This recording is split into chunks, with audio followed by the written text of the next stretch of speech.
Good evening, everybody. Welcome to our council meeting of our virtual council meeting of November 10th, 2020. Thank you for your attendance. Just want to welcome our pair of advisors. We've got Brian Rogers joining us for budget advisor purposes this evening. Thank you for doing so. And we have Ed Belboom, municipal solicitor, joining us for a couple of matters, and any audio participants that we have using our phone system for meeting participation. Welcome to our council meeting of November 10th. So just as a refresher, because this is virtual and sometimes more difficult to handle procedurally, if you, for the most part, if we mute our Zoom, it'll keep the background noise to a minimum, although I don't think we'll have much interference tonight. And second of all, we need to signal if we, not only our approval or disapproval of our motions, but also if we would like to speak to any particular subject. So just a wave of the hand there will get you to the lineup to make comment on each motion as they come along.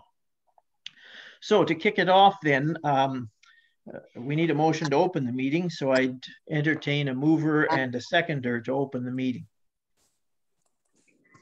Motion moved by Councillor Baudouin and seconded by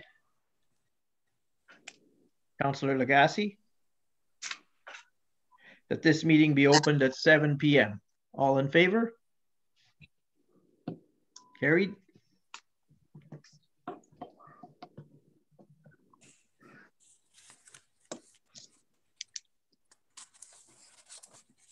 Motion number 2, we need to appoint a recording clerk for the purpose of this meeting. I take a mover and a seconder in that regard. Motion moved by Councillor Vaillancourt, seconded by Councillor Lagacé, that Andre Gagne be appointed as the recording clerk for the purpose of this meeting. All in favor? Carried.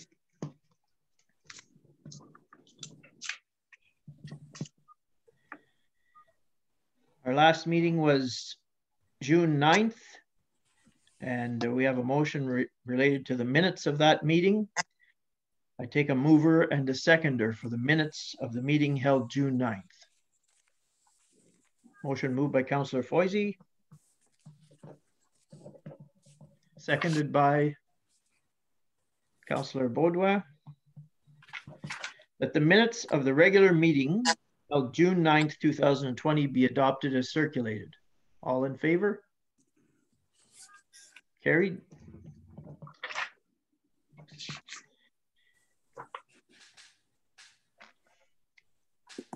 Disclosure of pecuniary interest. Is there any interest to declare this evening? Okay, I have a pair of them for our recording clerk. APO 5412 in the amount of $882 wildlife damage compensation. And the second one, APO 5522, 2 entries there, one of $1,632 and the other $932.40, also for wildlife damage compensation.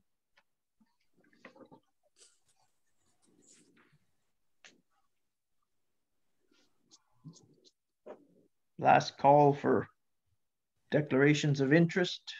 Okay, there's no presentations this evening.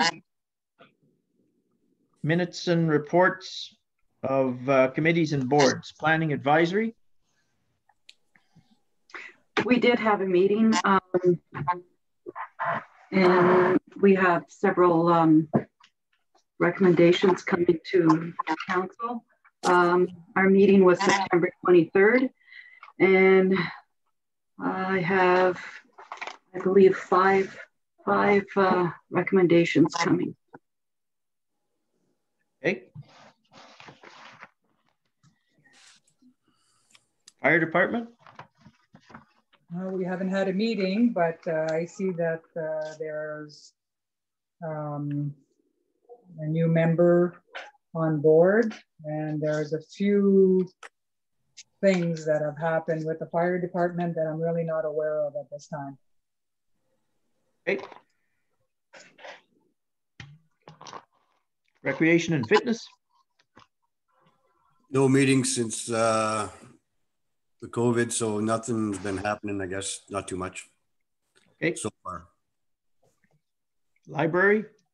No meeting. General government has not had a meeting, but there's general government business further on in the agenda related to the adoption of the tax ratios and the 2020 operating budget.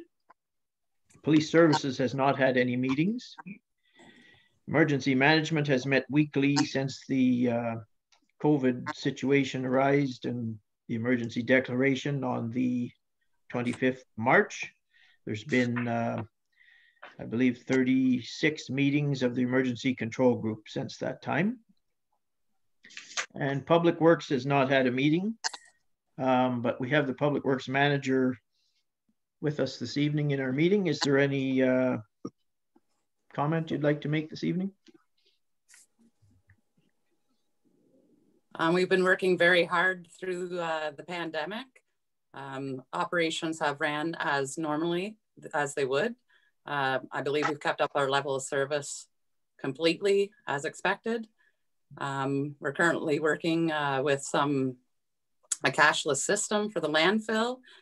We could speak about that at another evening. And I'm happy to be here with you all tonight.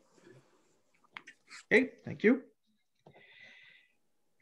So motions, planning advisory, as was stated earlier, has a number of motions.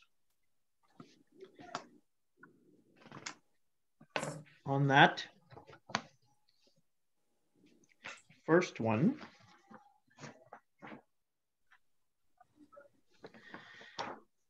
is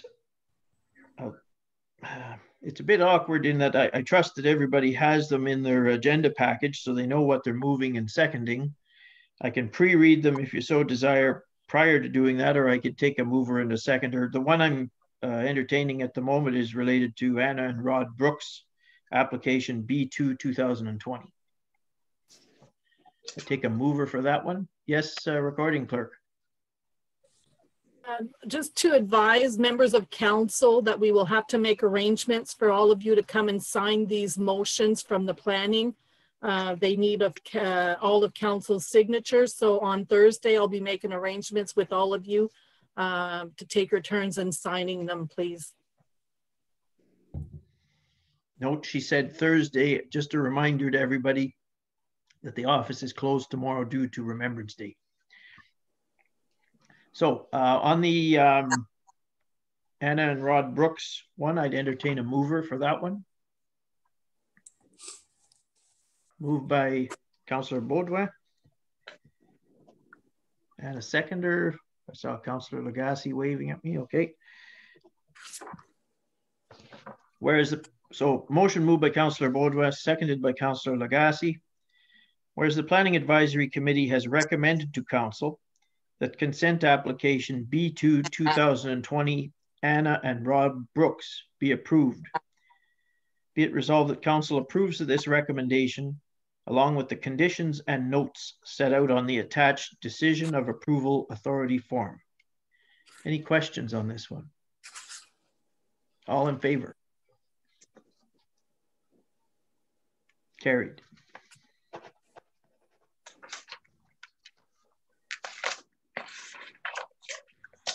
Next one, also planning, that I'm holding here is application B3 2020, Deborah and Clement Schenk. So I take a mover and a seconder for that one. Moved by Councillor Vaillancourt. Seconded by Councillor Baudouin. Whereas the Planning Advisory Committee has recommended to Council that consent application B3 2020 Deborah and Clement Shank be approved, be it resolved that Council approves of this recommendation, along with the conditions and notes set out on the attached Decision of Approval Authority form. Any questions on this one? All in favor? Carried.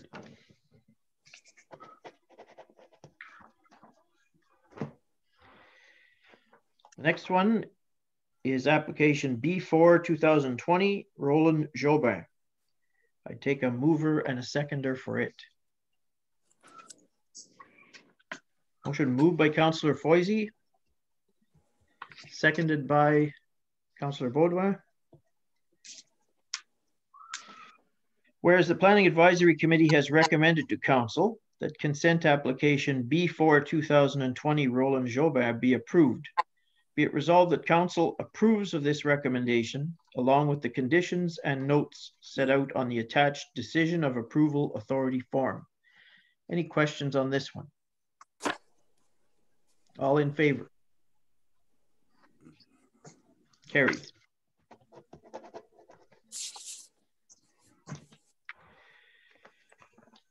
Our second last planning is application B5 2020 Susan Callahan. I take a mover and a seconder for it. Mover is Councillor Viancourt.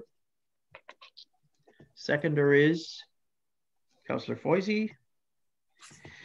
Whereas the Planning Advisory Committee has recommended to Council that consent application B5 2020 Susan Callahan be approved, be it resolved that Council approves of this recommendation, along with the conditions and notes set out on the attached Decision of Approval Authority form.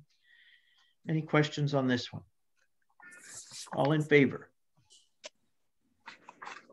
Carried.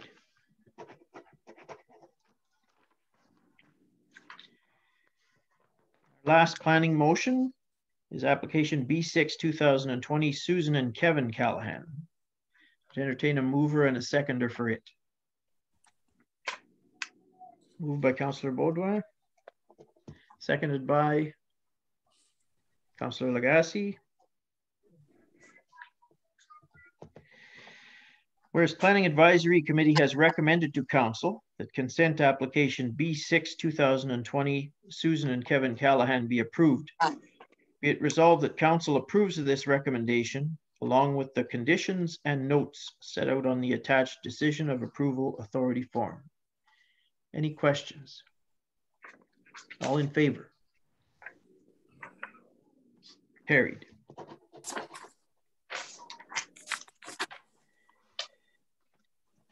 Motions from the fire department.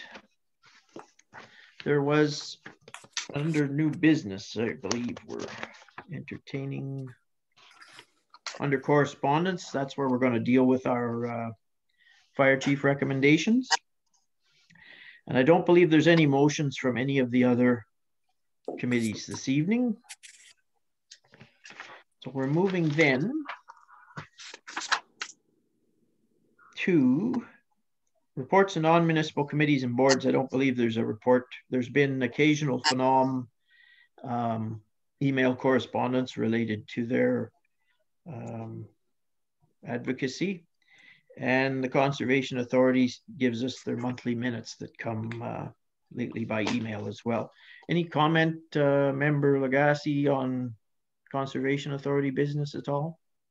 Yes, we've been continuing to have our meetings through Zoom, monthly meetings, and when it comes to our budget, we're slightly above on our septic system applications, and about 20% from last year, which is good. We've done over 1,000 inspections, and it's been a little bit hard on our staff. We also have our Southern Conservation who's been working from home, but they weren't equipped with a lot of office equipment, chairs and things like that. So the North Bay Mattawa Conservation helped them out, and they set them all up so they can be comfortable in their own offices. But other than that, our budget is good. Troy's been working really hard with some of the upkeep of the parks. Eau Claire Gorge will need a new bridge, but everything, there's been more public usage this year than any other year, and it's been going really well. And that's about all that I have to report. Okay, thank you. Any questions related to Conservation Authority at all? Okay. We have a number of notice of motion submitted this evening. Just in keeping with our procedural bylaw, the notices of motion, I'll read them out as the subject line, and they appear then after, if there's desire to discuss them this evening, and that's indicated by the person who submitted it, they move to new business of this meeting's agenda, which is after our approval reports and so on. So the first notice of motion is submitted by Councillor Foisey, and it's a motion to initiate a declaration of emergency in the corporation of the Township of Bonnfield and amendments to policy there. Is that something that we want introduced this evening under new business? Mm-hmm. Okay. And then the next one is submitted by Councillor Foisey, and it's a motion to amend bylaw 2015-32. That's for governing the proceedings of council, its committees and boards. And it's proposing new language related to council meetings. Is that something that we want dealt with under new business this evening? Yes, please. Okay. Randy? Yes. Why is it going, why are we not dealing with these motions as they're coming up like we usually do? Why is it going at the end? Well, it was an error on my part. For the sake of the timeliness of the meeting, I'm supposed to read the full motion into the record, and then if it receives concurrence to be dealt with this evening as opposed to at the next regular meeting, it's supposed to be introduced under new business at that time. So the only reason I'm not reading out the full script of the notice is because we've all received it in advance and we're aware, or I assume we're aware what it is, but it still needs to fall under new business for this meeting under that section of the agenda if it receives desire to be dealt with this evening.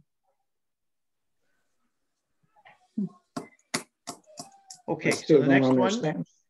Pardon? I don't understand.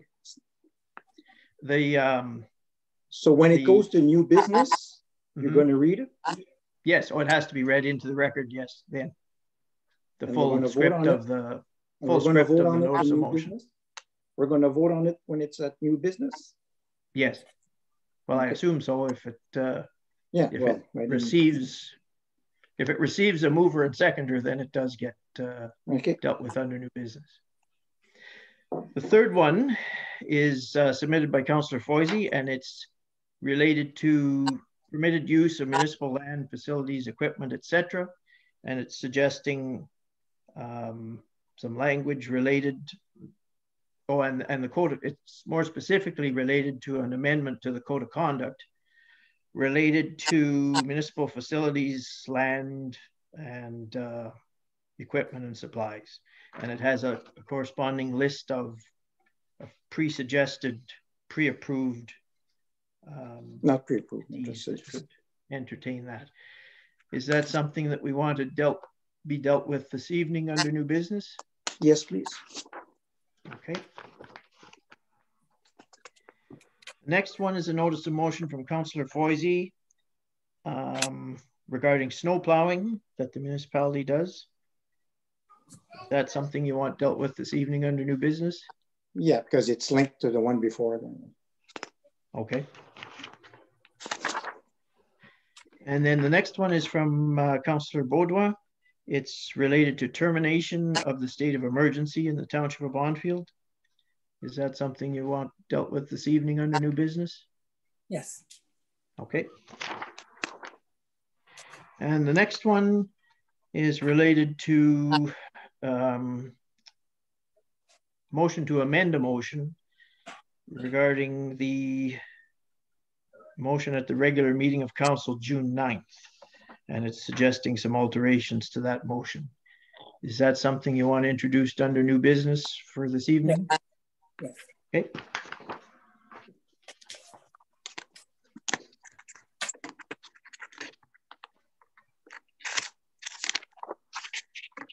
Introduction and consideration of bylaws. 8.1, a first, second, and third reading of bylaw 2020-17 for establishing the tax ratios for the year 2020. This tax ratio bylaw is a necessity under the Municipal Act. There's very little latitude for any municipality to change the vast majority of those ratios other than commercial. And at the end of the day, most of the classifications, we have very limited properties in those classes. The vast majority of our tax basis is residential. I would entertain a, yes, I have a question from Councillor Baudouin. Yeah, so these ratios are based on the budget, the proposed budget? Or the ratios, as I understand them, are separate from the budget in that, for example, it shows residential and farm. It's mandated that it be 1%, just like as I know, the farmlands, if you're a registered farmer, it's 0.25 of your assessment, which is a quarter of your land value that you get taxed at. So many of those, as I said earlier, are not adjustable, but historically you have to establish the ratios to have a multiplier to generate the value of the assessment against the tax rate. The budget sets the tax rate. The ratio just tells you in the case, for example, of farmlands, again, that you only charge a quarter of the tax rate to those type of properties. Okay, thank you. There was another question from Councillor Vaillancourt. Just wondering, when's the last time we've changed these? Probably never, or? I don't have the answer to that right before me, but I believe it is very rare that we change them. Okay, yeah, that's what I figured. Okay. And who sets those ratios? Vast majority are set by the province under the Municipal Act for different things. Okay. Okay, I'd entertain a mover for that one. I have a pre-prepared motion here. I have entertain a mover for that motion. I'll read the motion once we've established that. Councillor Vaillancourt. And a seconder, Councillor Lagasse. So here's the motion. Whereas council deems it expedient to pass 3 readings of the following bylaw at this session, be it hereby resolved that a bylaw for establishing tax ratios for the year 2020 be read a first, second, and third time, passed and numbered 2020-17, and that the said bylaw be signed by the mayor and clerk, sealed with the seal of the corporation, and be engrossed in the bylaw book, and that this bylaw be placed on the municipal website for public information purposes. Any other questions on the ratios? Yes. You're muted at the moment. Sorry. Okay. It's not so much the ratio, it's in all its, since we've been on council, it's always read first and second and sealed with the seal of the corporation, signed by the mayor and clerk, and it goes in the bylaw book. So since I've been on, it's been signed by the mayor and deputy clerk, not the clerk. Should that be changed somewhere along the way, or because? The clerk is a general term used for both the clerk and the deputy clerk. So I don't know if there's much need to hang up on the technicality of that, but well, that's a point. It could become a technical point. It's something to look into, I suppose. Yep. You'd have to pull out the appointment of the deputy clerk, because they, under their appointment bylaw, have clear indication what authorities they have. And I believe it says that they have full latitude of the clerk in the absence or of the clerk, or directed by the clerk to sign on their behalf. So. Okay. Any other questions related to the ratios? All in favor? Carried.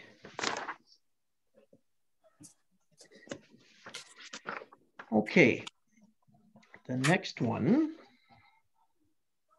bylaw 8.2, first, second, and third reading of bylaw 2020-18, a bylaw to adopt the 2020 operating budget and to establish the tax rates to be levied. I'll take a mover and a seconder for that. I know there might be some questions after we table it. You're a mover for the budget. Moved by Councillor Vaillancourt, seconded by Councillor Foisey. I'll read the motion first.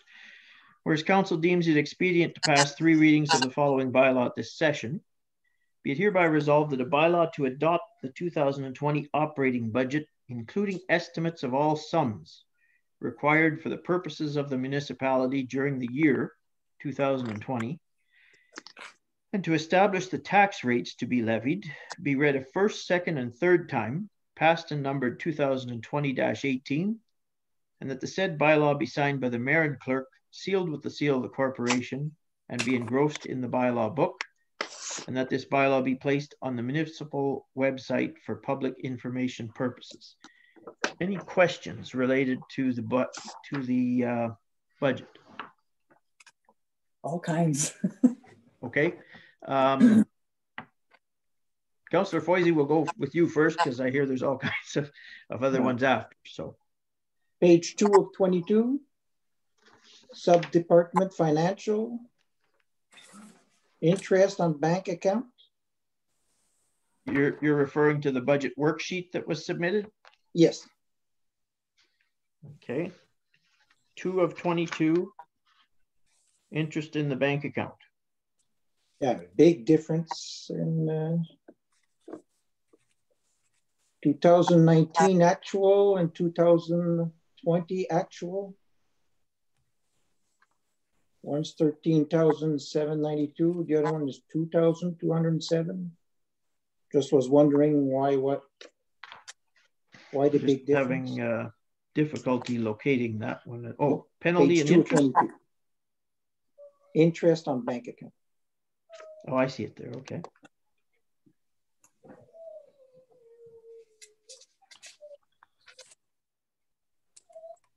Well, I think difference between the 2 years. Last year we estimated to earn 4,000 and we actually earned 13,800. This year, yeah,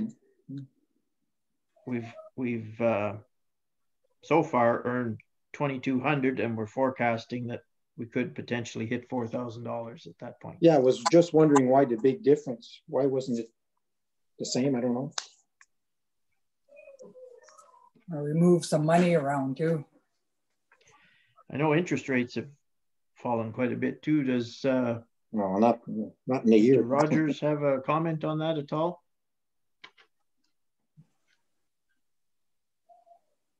You're on mute. Sorry, Brian, you're muted at this point. Okay, sorry. There we go. Thank you. So the amounts are down? I'm sorry, I don't have it in front of me, so. Well, we're estimating to collect the same amount as last year. It's just last year we collected a fantastic amount of interest, 13,700, which was probably a unusual occurrence because last year we estimated to collect 4,000, we collected almost 14,000. This year we've so far collected 2,200 and we're estimating to collect that same 4,000 again. So the question was why the difference in forecast. The forecast is exactly the same. It's just the actualities that it would seem at this point in time, we're not anywhere near the record interest collection we did last year. I know being fully apprised of that, but I know we had a number of investments out last year in different things. That's probably why it was up last year. Your reserve funds, you had money in reserve funds that would have generated more interest on investments. And I believe a lot of that money that was then used for some of the construction projects. So that could be why it's down this year. Okay. Does that answer your question, Councillor Foisey, at all? I don't know which construction project there, but anyways. I can't recall. I'm sorry, I don't have it. Interest on bank account. What is that exactly? Like, it's just. It's interest earned on your bank balance, and probably would also include interest on investments. Okay, so if there was excess cash, it would have been invested by the staff. This year, there, of course, there's not nearly as much cash in the bank because tax levy collection has been made as well. So that would have some impact on it. Okay, it's not collected yet. Okay, so that would explain it. That and for a period of time during the pandemic, we waived the interest on deferred taxes also. So that'll weigh into it too. Okay. Okay. Other questions related to the budget? Okay. You're muted again. Sorry. There's a few.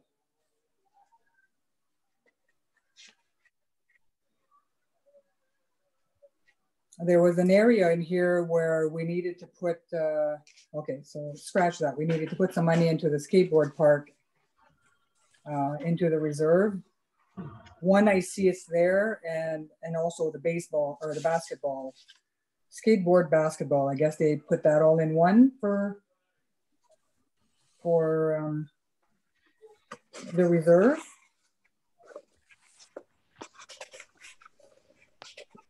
Page what of what? Okay, I'm on page 18 of 22 under the parks general, and it would be the third line. Trillium, skateboard, basketball. That one,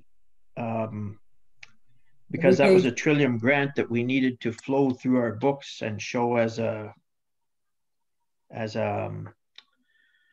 we needed to demonstrate that we were setting aside funds for future replacement under the provisions of the Trillium grant.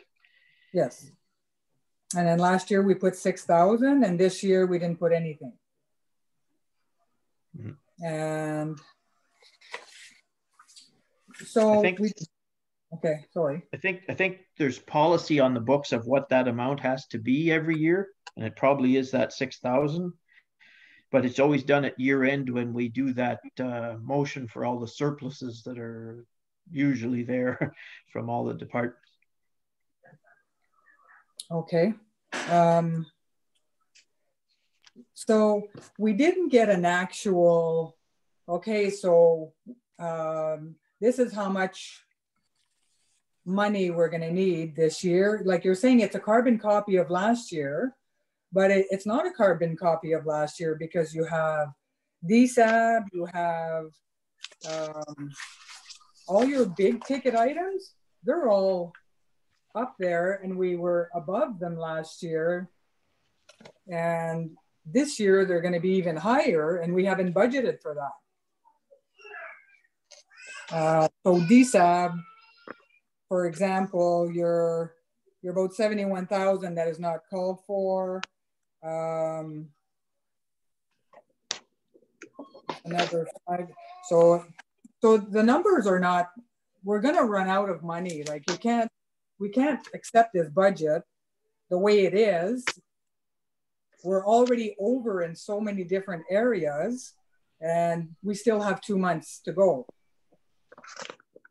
I think I'll let Brian speak to that one, in that that's all been considered throughout the course of the year, but particularly through the course of the summer, in that we were leaning towards replicating last year's budget.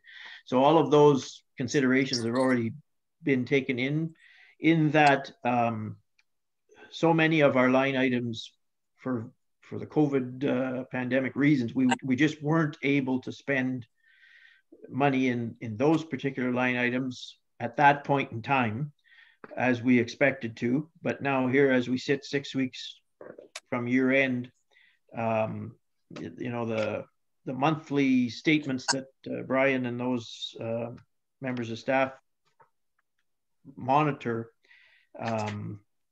we're certainly in a good position, but I'll let him speak to that as far as the requisitions from the outside agencies. 1 second here. Like I'm looking, for example, on page 3 of 22, there's a $90,000 increase that is not budgeted for. That's just one page. Okay, I don't have copies of what you have, but I can speak to the levy increases and how they're being included in the budget, if you wish. Those levies from the organizations that you have basically no control over: the Conservation Authority, the Health Unit, the DSAB, CASA Home, Impact, and the OPP contract. You're right in saying that they are up. The estimates for this year are an increase in total for those of about $41,000. If you look at the tax levy in the bylaw in Schedule A, you'll see the tax levy is up by $39,479. That comes pretty close to covering the increase in total in the tax levy.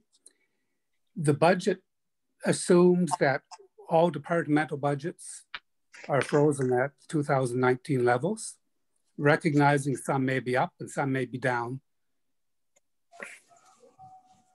But that was the assumption on which the levy and the budget was prepared. The increase in the tax levy is an amount that is confirmed in the OPTA system. You've heard of the OPTA system, the Provincial Tax Analysis System. That's the amount generated by new assessment, new houses, additions to houses and whatnot. And that's why the tax levy was set at that amount, essentially allowing new properties to absorb the tax levy increase so that the balance of the taxpayers, the majority of the taxpayers, will see very little increase. In fact, most of them will receive reductions this year. Well, I don't want to see my taxes go up any more than the next guy, but I also don't want to be in the hole for the next year where the tax increase is going to be through the roof for the taxpayer. Well, any impacts of the COVID during this year are hopefully going to be covered by the grant received from the province. I'm not familiar with how much you received, but I know it was a fairly substantial amount. I'm not sure if someone there is aware of how much, but it is an amount that has been received or will be received from the province that is intended to cover impacts of of the shutdowns and. Yes, what you're speaking to, in our particular case, we've received notification of $100,000 right for any cost overruns related to COVID. And right. to date, I believe we've only utilized or tagged less than $15,000 of things that we can find that meet the criteria that we could, attribute to COVID. So there's certainly $85,000 worth of latitude there should we encounter something over the next 6 weeks or so. And the original grant was 136,000. Okay, good. I thought it was 100, it's 136. So we got another 100, but the original one was 136. Okay, good. So what about the truck that was purchased? So that's that wasn't on last year's budget. The culvert that big culvert that was done on Development Road, that wasn't budgeted last year.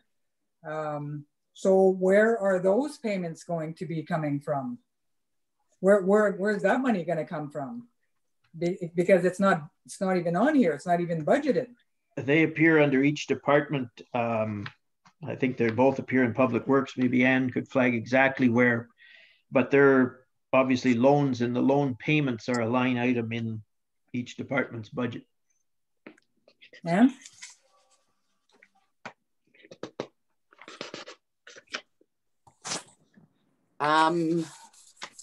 That is not in my budget for the culverts or the truck. I'm not sure where that line item lies at this point. I don't know if it'll be a journal entry at the end of the year and put into the Public Works budget. I believe it's sitting under general administration somewhere.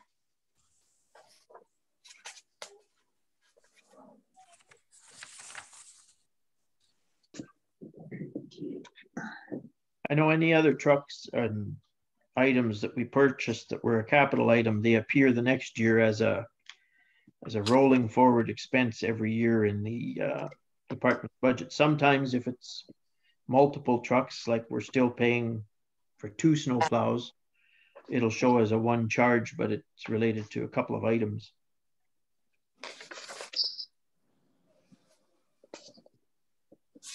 Well, on page 12 of 22, you have your loan repayment. I don't know if that's on the bottom of 141,000. Would that be it, Ann? No. Where are you? Page 12 of 22, yeah. Right at the bottom. Public Works, general, that's got loan and the interest. No. 96,000. So far, and an actual of 141 for the year. Yeah. Yeah. I don't know if that's part of it or no. No. That's another loan. Yeah. Well, some of the culvert, I believe it's over 25 years. So it's quite a reasonable payment, but the truck is amortized in a much shorter basis. And then you have the wage increases, and that wasn't there in 19 and it's not in 20 because the contract ended. And then, so at the end of it all, like at the end of the budget, there's no piece of paper that says, okay, so usually you used to give us like a piece of paper that would say, okay, so this year there's a 50,000. So what's the number? Sometimes 25,000 is 1%, 50,000. What's the number this year? What's the increase? We didn't get any of that. I guess the short answer is there is no increase because it's a duplication of last year. I'm just going to refer to the tax tools page that we have in there, in that, as Brian alluded to, the assessment growth generated us what would appear at a glance here to be 43. No, that's a reduction.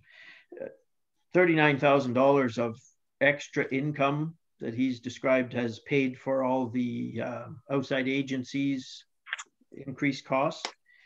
But our in-house business, all of those increases like the wage increase and other such things, and any purchases that we made last year are covered by the line items in the budget that all of these departments have worked every month all summer tracking whether they could survive using last year's funding leading up to our budget meeting there in September. And at that point in time, most departments and most line items had tremendous amounts of latitude for expense the last 2 months of the year. So I don't expect over the next 6 weeks that anything's going to fall off track as far as putting us in danger as far as exceeding the amount of money that we collect that we're going to need. And as Brian alluded to there, many of them aren't going to use any funding, like our pay-as-you-go, what do we call that? Pay-as-you-go money for capital projects. There's no forecasted capital projects going to occur this year because we're beyond the construction season now anyway. So that alone is, I believe in this year, $100,000, if I'm correct. Yeah, but a lot of the actual so far is already over the budget. And you still have another 6 or 7 weeks left. So that's what I mean. You're already over what last year is, and you're trying to put that again for the same this year. I don't know if we're reading the numbers the same. The right-hand column is the budget, and the actual left-hand column is the expenditures, and in the vast majority, they're well under even what they spent last year for this year. Like I'm just looking at a number of ones there, and that the budget in a lot of cases, because we're so late in the year, we know the actual, is not going to change much between now and year end.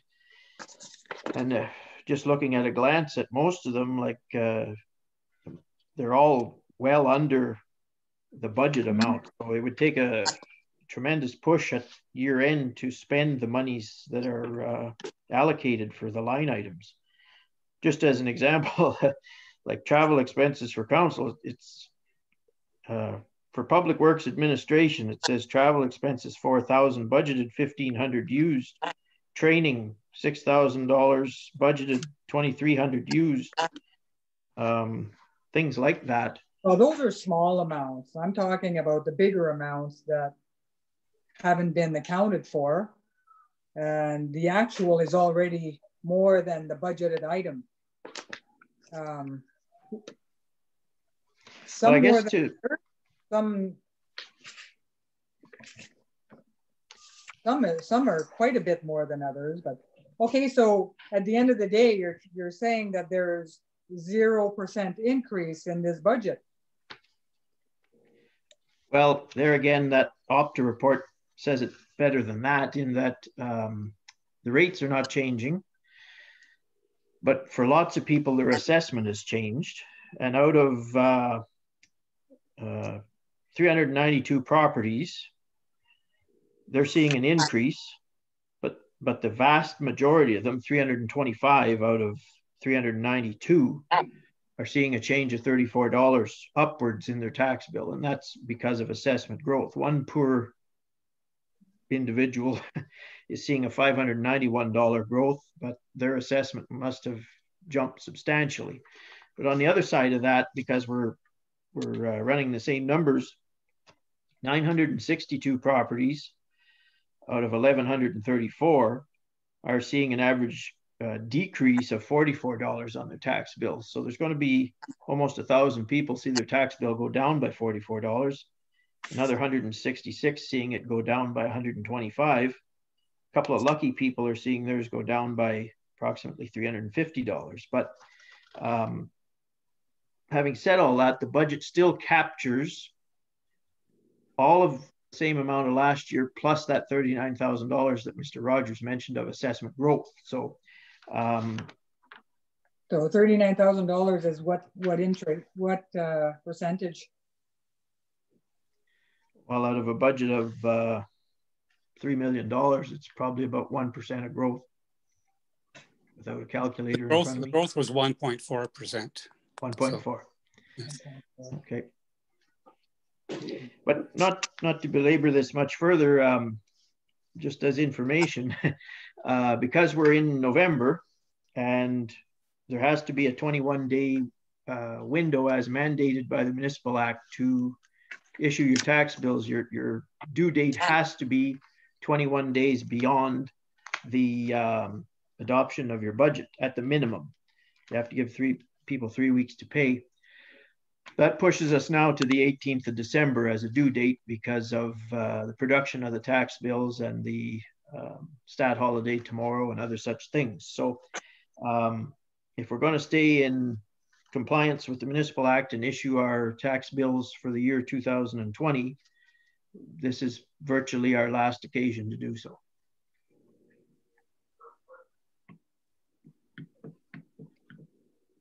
Yes, Councillor Vinecourt. Just a question on page 2 of 3 bylaw 2020-18 that the tax levied pursuant to the provisions of bylaw shall become due and payable in one installment being to be determined. Is that what we're going to do? You're seeing that where? On page 2. Oh, of the bylaw itself? Yeah. And it's, is it number 2, you said? Number 3 of page 2 of 3. Okay, yeah. 20, yeah, it says due and payable in one installment being to be determined. And what does that? At the production time of the agenda, I guess it wasn't determined yet. December 18th is filled out in my copy because we were trying to guesstimate how many days it would take to print the tax bills and then get them in the mail, and allowing 21 days of notice period once they were produced. So the best guesstimate that we had, if it takes 2 to 3 days to produce, run them off, produce stuff and mail the tax bills, and then add 21 days. The date is December 18th, 2020. That may not appear in your document that you have there. Okay. It's filled out in mine in bold. Yeah. So there's a blank space after being in yours? Well, it just says to be determined. Okay. Yeah. Oh, the date is December 18th. Okay, next.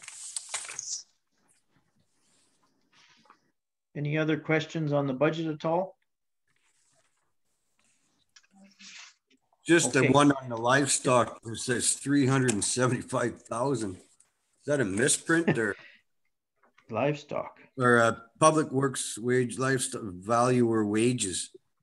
It's got actual 0 and budgeted 375,000. Oh yeah, I saw that. I mean, and what page is that? I believe that 13 of 22. I believe that there was some accounting dumps, I'm going to call them. You'll notice like under our Chevy pickup, it says $70,000 for fuel. I think that means $70,000 for fuel for the entire fleet. The livestock evaluator, same issue. Okay. I believe that it was the entire wages of the department were pushed into the livestock evaluator line item. While I had this opportunity, the budget worksheet is a very difficult process to be looking at as a budget.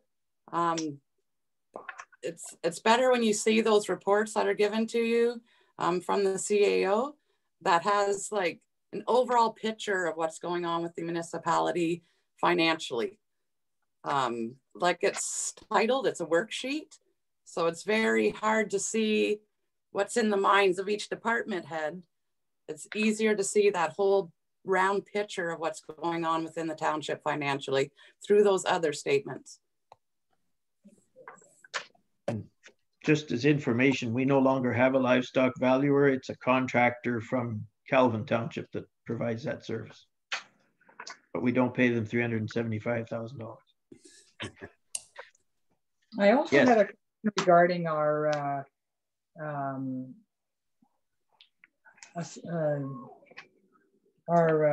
what do you call him? He was doing climate change. Is he still with us? Yes. Okay, and there was a grant that was offered for his services, right? Yeah. Where did that go? I believe the money was received, and it's our job to pay it out to him as part of the payroll process. And correct me if I'm wrong, but I believe there was an offer of an extension to his placement too that came from AMO. See, from Canadian Federation of Municipalities. Yes. And yeah, they're looking at extending him till probably April of next year. And is there still more grant money coming in for that? That's to be determined. But he hasn't been able to complete his contract because of the pandemic. He's been able to meet with a lot of people that he wanted to meet. So FCM are looking at extending it and whether there needs to be additional funding. And I think that the response on that will be positive. They're very pleased with what he's done to date. Okay. Okay. Thank you. Any other questions related to the budget? If not, I'll read the motion just to refresh our memories. Motion moved by Councillor Vinecourt and seconded by Councillor Foisey. Whereas council deems it expedient to pass 3 readings of the following bylaw at this session, be it hereby resolved that a bylaw to adopt the 2020 operating budget, including estimates of all sums required for the purposes of the municipality during the year 2020, and to establish the tax rates to be levied, be read a first, second, and third time, passed and numbered 2020-18, and that the said bylaw be signed by the mayor and clerk, sealed with the seal of the corporation, and be engrossed in the bylaw book, and that this bylaw be placed on the municipal website for public information purposes. All in favor? Can we get a recorded vote, please? Okay. The clerk's getting her form. She will call the vote of a recorded vote.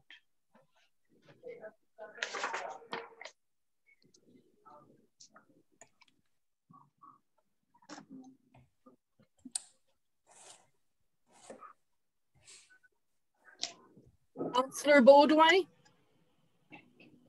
No. Councillor Foisey? Yes. Councillor Lagacé? Yes. Councillor Vaillancourt? Yes. Mayor McLaren? Yes. Solution carried. All right, thank you.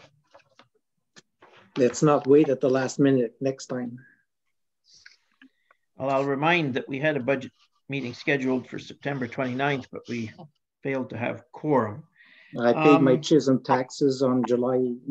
So. Yeah, well, that's good. I guess everybody's done but us at this point in time.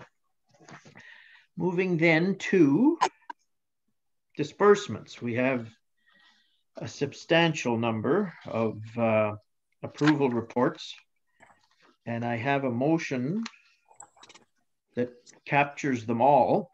I'll entertain any questions after I get a mover and a seconder, and I'll read the motion. And then if there's any questions on the specific disbursement report, please describe which one it is and what your question is related to it. So a mover and a seconder related to the disbursements. Motion moved by Councillor Vinecourt. Seconded by Councillor Lagacé. that the following disbursements be approved as prepared. APO 5395, APO 5412, APO 5416, APO 5425, APO 5434, APO 5446, APO 5463, APO 5476, APO 5496, APO 5505, and APO 5522.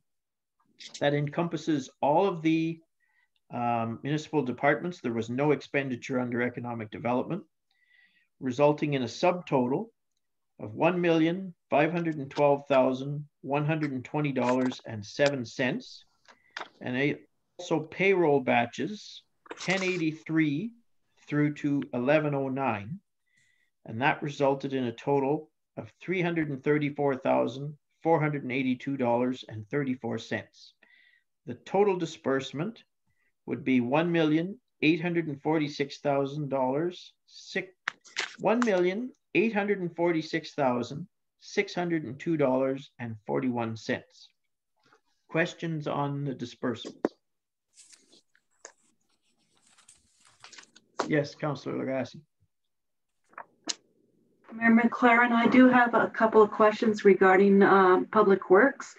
It's regarding the backhoe. I noticed throughout all of the disbursements, the backhoe has incurred a lot of costs. I was wondering if not now, but for future Public Works meeting, if we could get a breakdown of how much it's cost us this year. The backhoe, I know we had troubles with the grader last year, and it looks like we're running into a lot of incurred costs this year. And also the fleet, the trucks. I don't know if they had their emission test done this year. I think it's every second year. Anne, is that correct? It's dependent on the year of the vehicle. This year there was no emissions testing because we have new fleet. All right. As for your questions about the backhoe, I'm sure Mr. Mayor will agree with me that the case backhoe is not a proper decision for this township.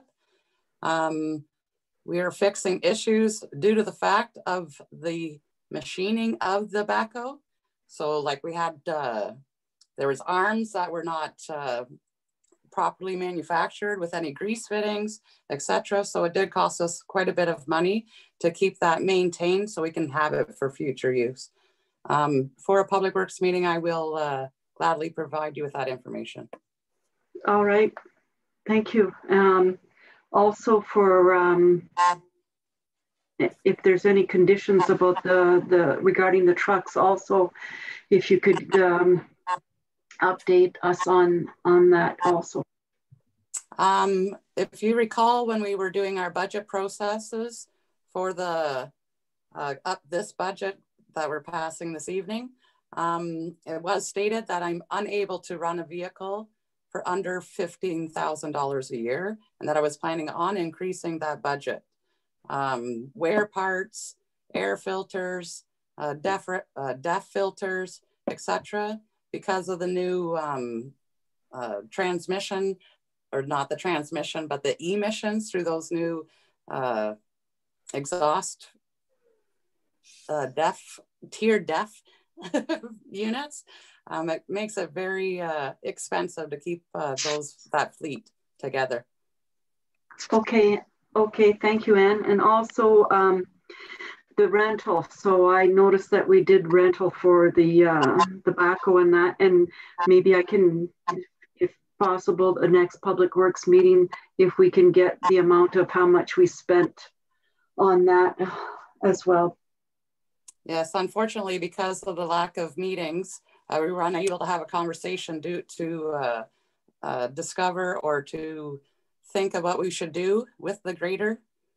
We did renegotiate the price of the lease, so we are saving about $2,200 a month with that renegotiation. Good, thank you. Thank you, Mayor McLaren. Those are all my questions. Okay, yes. Councillor Baudouin, question related to the disbursements? I'm also in Public Works, where the loads of calcium. There's 3 different loads of calcium in a row. And did we approve that?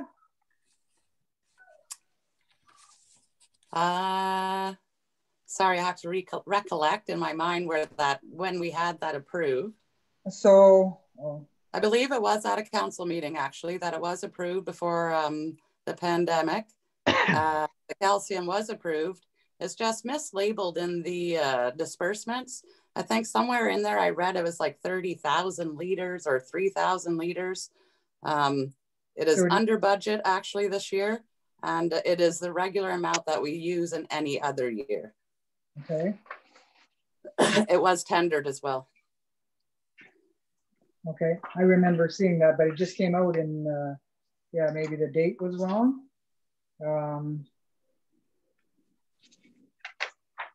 Okay, somebody else can go for now. Yes, Councillor Viantor.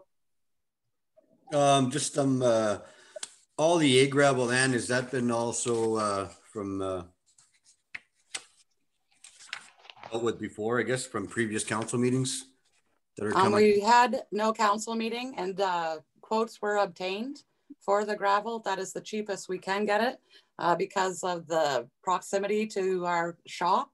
It's only about about 15 kilometers down the road to have it delivered.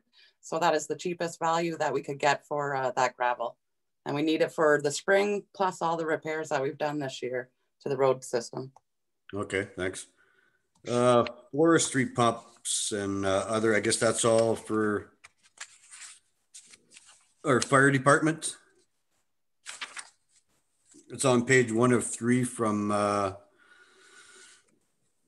protection and persons and property. What's the date at the bottom? That's one that I approved under the ECG.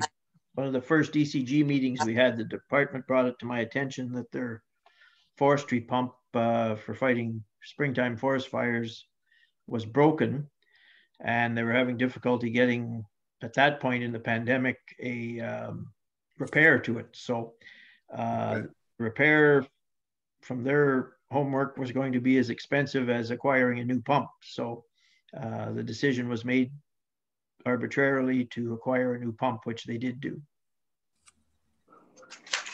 All right. And that's the SCBS, that's all fire department. Those SCBA things is their air system. Yeah, yeah. There's a few of them. Breathing apparatus. Breathing apparatus, yes. Yeah. All right, thanks. Other issues with the grader, and when do we think that it's going to be the end of it? I mean, what? I think that would be a better conversation for a Public Works Committee meeting. There is a full report somewhere out there into regards of the cost of replacing it, what we've already paid for it, the hours, the age. If you're okay with that, Councillor Valancourt, I would prefer to wait till a Public Works Committee meeting to have that discussion. Okay, thanks.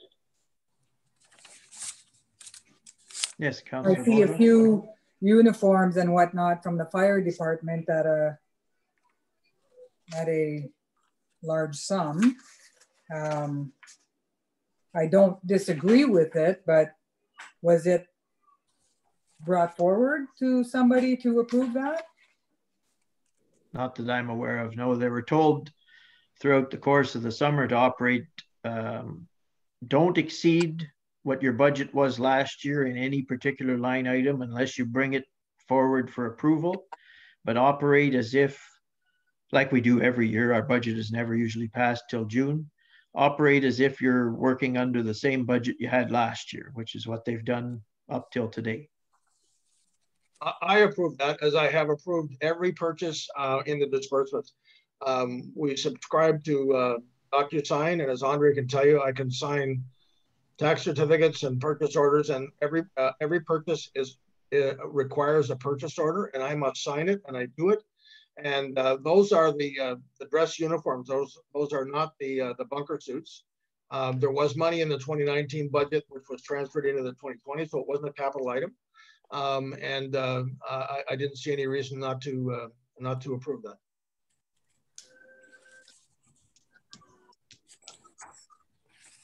Any other questions related to the disbursements? And the culverts and all that you purchased, are they used, or is it for when you need to use them? Because There's the tariff was pretty high. We use them. This year, I am proud to say that every road that has ever flooded is done. Every culvert, every ditch that has created issues for us 2 years ago that spring is complete. When we had our bad rainstorm about 3-4 weeks ago, we were in incredible great shape the next day going out on a patrol. So the culverts have been probably 3/4 used, and we do have a bit of an inventory for anything that may occur in the spring. It is also re-entered into the budget. Any inventory that's left over is journal entry back into our budget and shown as the money replaced for this year. And is Uline a new company? Uline? Uline has been around for a long time, but I do believe that we purchased some PPE, hand sanitizer, etc. During the beginning of the pandemic. It was nearly impossible to be able to obtain those items, and we always have a catalog around the office. Okay.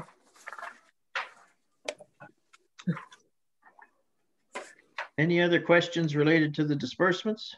Yes. Fern's Heating, the fire hall #2 to supply and install a furnace.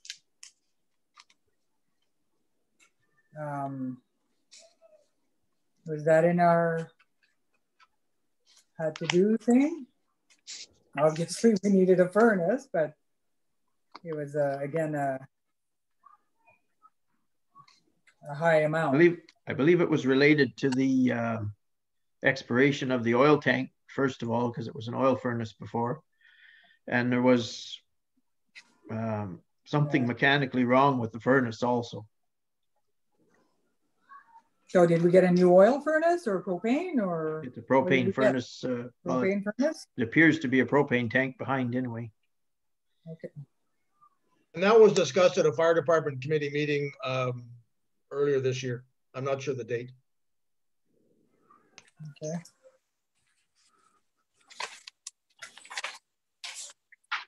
Going to the tail end. Uniforms. There's a lot, yeah. Topsoil, salt, and not much left.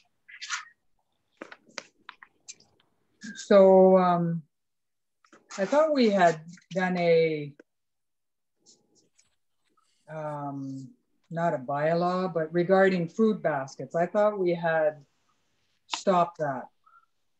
Did we not stop that at some point? The food basket? Not that I'm aware of. I think we discussed that. We had set, at best, we set some limits, I think, on the expenditure, but there was, I don't recall a policy being adopted related to that type of thing. Is there a specific expenditure you're noting there? No, there was just one basket that was sent out, and I just thought that we had went over the no more baskets, no more food baskets or whatever. I just thought we had done that by law at some point, or we had discussed it to remove it or something. It's not a big deal really, but it was just, I just mentioned it. Another one is under general government, Frank Cowan. Illegal fees. What would that be for? Which report is it in? This one is in the November 8th, page 1 of 3. Under general government.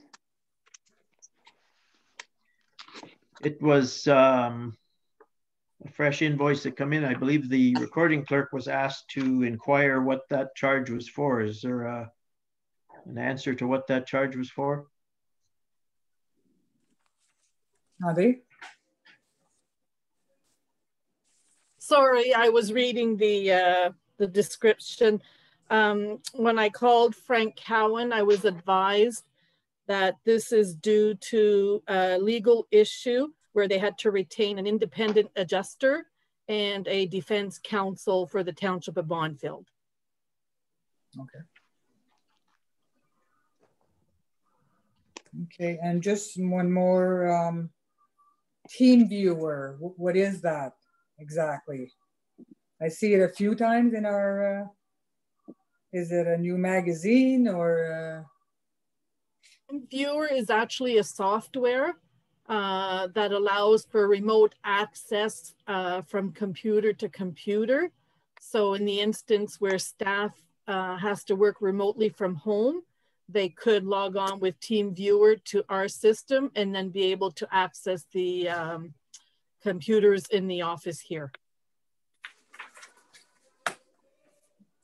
Okay, I'm done, sorry. Okay, last call for questions on the disbursements. Just one on the page 1 of 3 for I guess the Near North District School, like levy for 106,000. Did they just lump them up for that one time? Got 106,000 for 1 month? That's about right. It's a substantial amount that we collect as part of the tax bill for them. Yeah, I know. I just surprised, like for. I don't know if it's a quarter. It's a quarterly. Okay, I was going to say it's paid quarterly. Yeah. Okay. Okay. Because compared to the other boards, it seemed like it's been a while. Yeah, it's good. Thanks. Okay. Last call for questions on the disbursements. All in favor? Carried.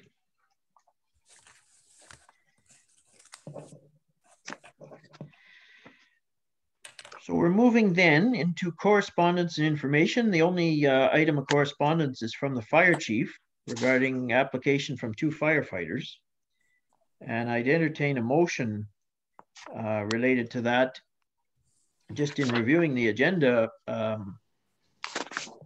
James Holmes was appointed back in our May meeting. So it would be duplication to appoint him again. I mean, there's no harm in doing so, but I don't know if the chiefs left that person hanging all this time, knowing they were already appointed 3 or 4 months ago. So anyway, I'd entertain a mover and a seconder to appoint 2 firefighters. Motion moved by Councillor Baudouin and seconded by Councillor Foisey. Whereas Acting Fire Chief Gilles Lebel has recommended to Council that the applications submitted by Eric Laporte and James Holmes be accepted as firefighters for the Township of Bonfield's Volunteer Fire Department, be it hereby resolved that Council approves of this recommendation. Any questions? All in favor? Carried.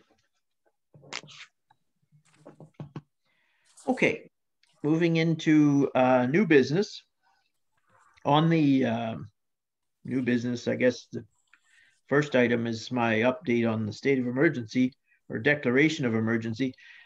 We're going to have, I think, substantial conversation later generated from the notices of motion. So I won't belabor that other than to say, as I said earlier, the emergency control group has met, I believe it's 33 times or 35 times. I have it wrote down here somewhere. Since the state of emergency was declared, we meet typically every Monday and discuss the provincial trends and the situation in Bonfield, along with health unit information that we receive. The vast majority of our department heads that are members of the ECG participate. 33 meetings since March 25th, I guess it was. And as we know, the situation with COVID is not improving at all. So that's disappointing in that throughout the summer, we were going the right direction. The case counts in Ontario had got down into the 200s and things were looking a lot better. Today, the province set a new record, again, a daily record of 1,388 cases. And this is in, as the sidebar to that, the testing numbers are not hitting near the targets that they were earlier in the year. There were some days where there were out of 70,000 tests generating, 600 or 700 positives, and now they're testing many days well below 50,000 and generating 1,400. Without getting too hung up in that, the factor that they use as far as community spread and the there's a term for it that escapes me at the moment, but out of a quantity of tests, the positivity rate is now pushing 4%, whereas back in even in the first wave, it was sometimes concerning when it was hitting 2.5%. It's now hitting 4%. So that is where, particularly in the GTA and some of those regions, it's substantially higher province-wide. It reduces that positivity rate down to the 4% factor, but it's still greatly above what was happening back in April and May. So that's certainly a concern, I think, for everybody. But everybody's been copied with the ECG minutes and the outcomes of our emergency meetings every Monday morning. So I'll just leave it at that for now. And we'll move into the notices of motions. Notice of motion, the first one, taking them in the same order as they were appearing on your agenda page earlier. So this is a notice of motion. I have to read them all, so bear with me. Notice of motion submitted by Councillor Foisey. It's included on this agenda for our regular meeting of council of November 10th, 2020. It's a motion to initiate a declaration of emergency in the corporation of the Township of Bonfield. And it says, whereas the Emergency Management and Civil Protection Act, EMCPA states, 4.4, declaration of emergency. Municipal and provincial governments have the authority to officially declare emergencies. This is a formal mechanism under the EMCPA that permits heads of governments to take actions and make orders to protect the health, safety, and welfare of the people and to protect property and the environment in the emergency area. It is therefore recommended that the following be added to the bylaw number 2015-32 and in brackets 2020-12, being a bylaw to govern the proceedings of the Council of the Corporation of the Township of Bonfield, its committees and boards. 4.3.2, the head of council can initiate a declaration of a state of emergency only after consultation and approval of a motion by the whole of council, either through a special meeting of council or through a regular meeting of council. Councillor Foisey, do you have a more robust description of your intent with that motion? Yeah, well, first of all, the brackets to 2020-12, we did make an amendment to the bylaw, and it was referenced 2020-12, but it doesn't appear on the website, so that's why in the bracket there. And it's just that we are on the same page whenever there's an emergency, and that we all together decide, like we're all in this together, right? So that's why I want this motion to go through. Like we weren't, when a state of emergency was declared, we weren't consulted or anything, like it came to us from the side, and doesn't mean that if we would have been consulted, we might have all agreed that it was prudent to call one or not. I don't know. Like we weren't consulted, we were just pushed aside. And Eric, if I may. Yes. I believe that the province is the one that has mandated this, and you could probably try to pass this. However, I think that if there should be another state of emergency at some other time, I think it would supersede the government would supersede your motion. That's just what I think. Provincial government? Yes. Yes, but now there's no provincial state of emergency. That's what I mean. Like not all the communities called a state of emergency. No. No. So I'm not questioning if it was a good decision or not. It was a decision and we weren't included in the decision. That's why I think I was elected, to be part of the decisions.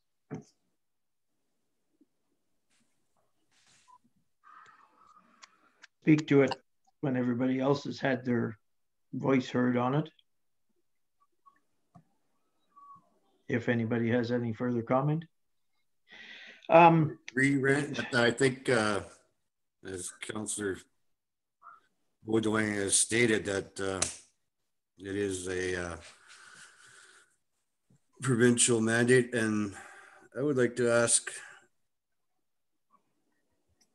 for his opinion on this, since he's sitting in here. Is that possible? We could entertain that in a moment. Yes. Okay. I'll just put my my Latin hat on. Ultra vires is a term that they use quite often related to these kind of things, and the whole building required and mandated building of an emergency plan under the EMCPA was handed to the municipalities quite some time ago. Said you must put these plans in place, and every municipality went through the exercise using a framework to build an emergency plan. Annually, the municipality has to conduct an exercise of a tabletop exercise to stay in compliance, that their group, first of all, has all its appointees in it from the staff and the council and everything else. And it needs to exercise its ability to respond to a mock emergency. This is mandated and enforced because we were late last year by a month or so in doing our tabletop exercise, and they had told us that you have, Steve Kerr, it's also a mandated requirement that you have an emergency management coordinator in your municipality. In our case, that's a very part-time position, but it's mandated by the province that you must have one to maintain all of the documentation, the training, and the reporting back to the province that you are ready, willing, and able to take on an emergency should one occur. In that provincial legislation, the ultra vires part that I mentioned earlier, ultra vires meaning beyond one's authority, the province in its description of the emergency said the head of a council is the one that can declare a state of emergency. There's a provision in our plan to have an alternate because under various scenarios, emergency could happen, and the first thing that happened was the tornado or the natural gas explosion or whatever it was knocked out the mayor. So there needed to be some mechanism that another individual could declare a state of emergency, but under the provincial policy, it clearly says the head of council is the person that declares it. So, or council. No, it doesn't say. No, it doesn't. Unfortunately, well, I'll let Mr. Veldboom speak to that in a moment, but the obligation of the head of council is to get some,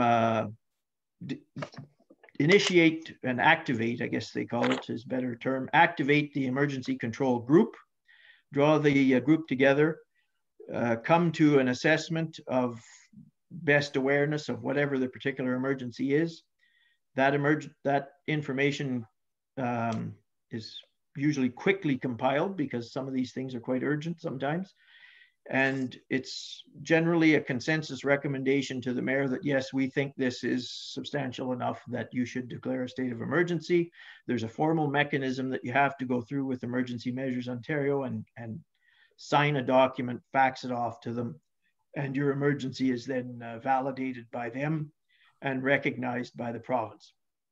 So all of those documents are, even the declaration form that I have to sign to officially declare a state of emergency, are in the emergency plan. The emergency management coordinator also holds those documents in abundance for any particular instance, but it's very clear and in the language that the head of council, some aren't called mayors in some place, the head of council or the head of a First Nation is the person that has to make the declaration. But Mr. Veldboom, I take your comment if there's any, if I've erred on that.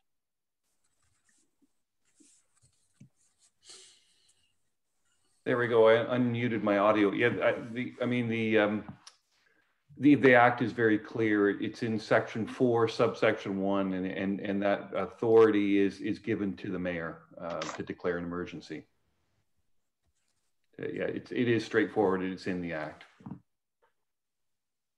I have here notification of declaration 6.4.3. If the head of a council of a municipality or the council of a municipality makes a municipal declaration of emergency, they are required to notify the Solicitor General as per subsection 4.3 of DEM-PCA. The notification should be in the form of a phone call followed by a written notification via email or fax to the PEOC. And 4.4, declaration of emergency. Municipal and provincial governments have the authority to officially declare emergency. So it says councils also have the right to declare emergencies or cancel them.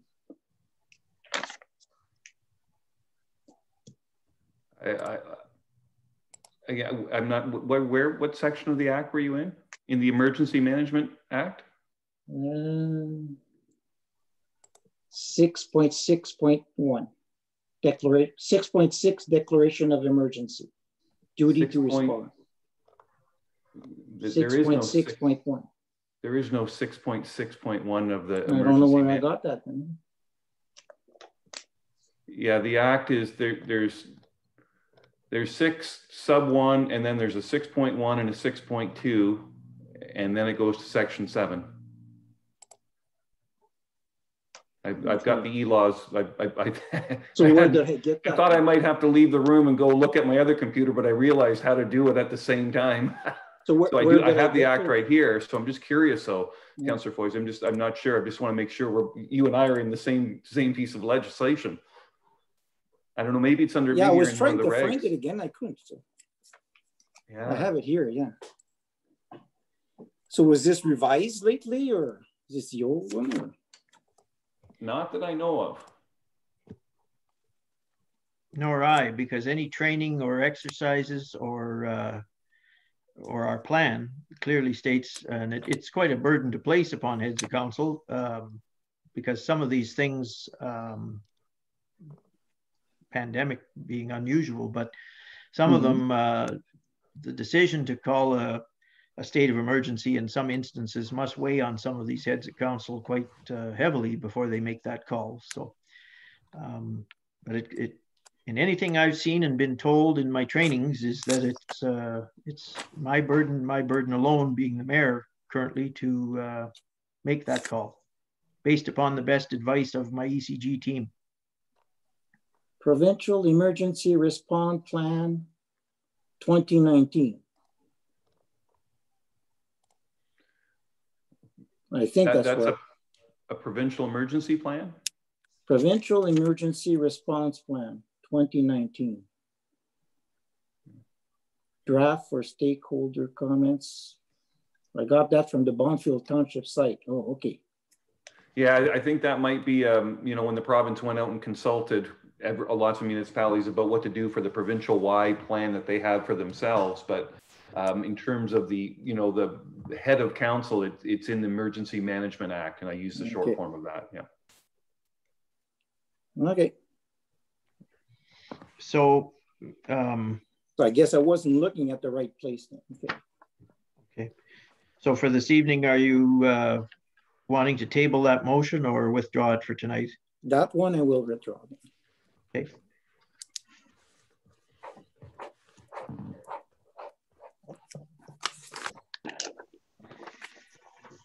Moving then to the next notice of motion submitted by Councillor Foisey. And advise me here, I'm going to read it into the record because I'm required to do so. I think if there's, after it's heard and explained and rationale by the submitter, it still needs to achieve a mover and a seconder. So we need to keep that in mind as well. Notice of motion submitted by Councillor Foisey, included in the agenda for the regular meeting of Council November 10th, 2020. Motion to amend bylaw 2015-32 or 2020-12, being a bylaw to govern the proceedings of the Council of the Corporation of the Township of Bondfield, its committees and boards. Whereas this bylaw has been amended to allow for electronic meetings, it is therefore recommended that a subsection to section 4 be added, 431, to reflect the full capacity of the whole of council to be able to conduct its business as usual, as long as the council as a whole is not incapacitated and quorum is attainable. 4. Council meetings. 431. Furthermore, in the case of an emergency, especially due to a pandemic, and with access to electronic meetings, council shall continue to have the regular council meetings electronically on the second Tuesday and fourth, it should read Tuesday, but it says Thursday, of each month at the hour of 7 p.m., unless otherwise ordered by special motion, or unless such Tuesday shall be a public or civic holiday, in which case the council shall meet electronically at the same hour the next following day, which is not a public or civic holiday. Yeah, so continue having meeting as regular. That's the basis of it. I don't know why we didn't. We should have. East Ferris has, Chisholm has. We didn't. Okay. So that's it. We should have had our meetings, regular meetings. I don't know why we didn't.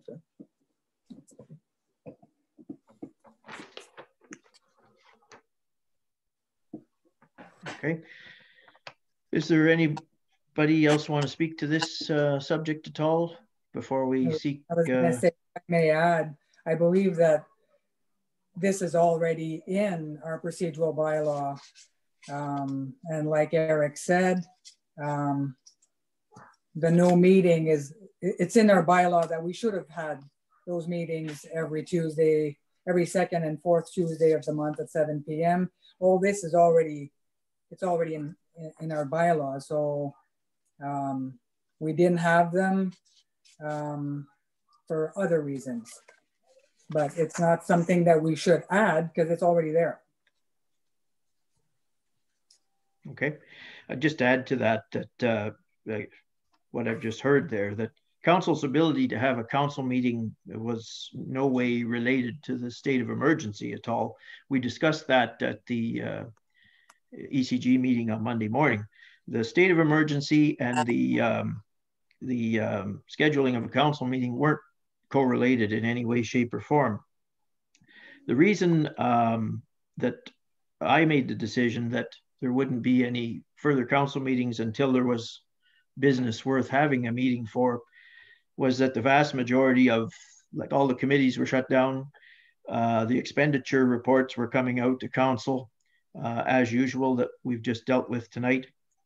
And the departments were told to operate under their last year's budget as if it was last year. And if they exceeded their expenditures, it needed to be brought to the CAO, and their respective manager for consideration.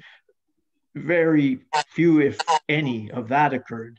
The reason there was no council meeting was that, as you're aware, through some of our email communication, was that I made the decision that that wouldn't happen until there was business, first of all, worthy of an agenda, and second of all, that part of the mandate under the declared state of emergency, just to quote the language of it, is to protect the health, safety, and welfare of the people and property of the municipality. And you may recall as well, we had in May amended our procedural bylaw using the provisions the province had gave us to meet electronically due to the pandemic. So we were well on our way heading out of May and into June to have regular electronic meetings. Unfortunately, for the municipality and its citizens, on the 9th of June, there was a motion tabled that got us into a situation where litigation and those types of other matters became necessary. And under a virtual council meeting, there's no ability to go in camera. And if there's any past practice indications, some of our ombudsman scoldings that we received, historically council, flashing back a long ways, used to go and retreat in camera for virtually any tough decision that they made. And as a result, the province really tightened down on, you know, what is legitimate to go in camera and what isn't. And litigation, acquiring or disposing of real estate, personnel matters of staff and other such things, they're the primary, and lawsuits are the primary reasons to go in camera. There was no provision to go in camera using a virtual format. And we're using the benefit now, looking at this in November, of saying, well, we probably could have met in camera in the parish hall or something, all staying, you know, 20 feet apart or whatever.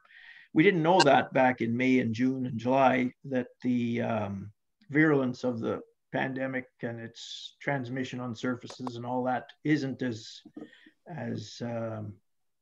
wary or as likely as we know now. Having said all that, the decision to not have a council meeting was because there was no business, for the most part, worthy of a council meeting, knowing that the most pressing thing necessary for a council meeting was an in-camera session.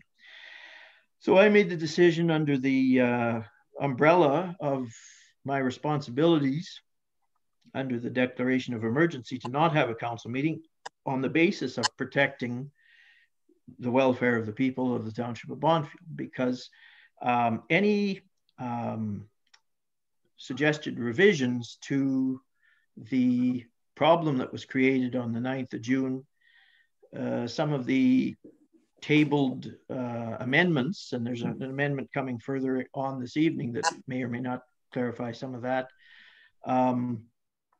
only seem to make matters worse. So I didn't see any benefit to the municipality. There was no upside in having a meeting, especially not an in-camera meeting.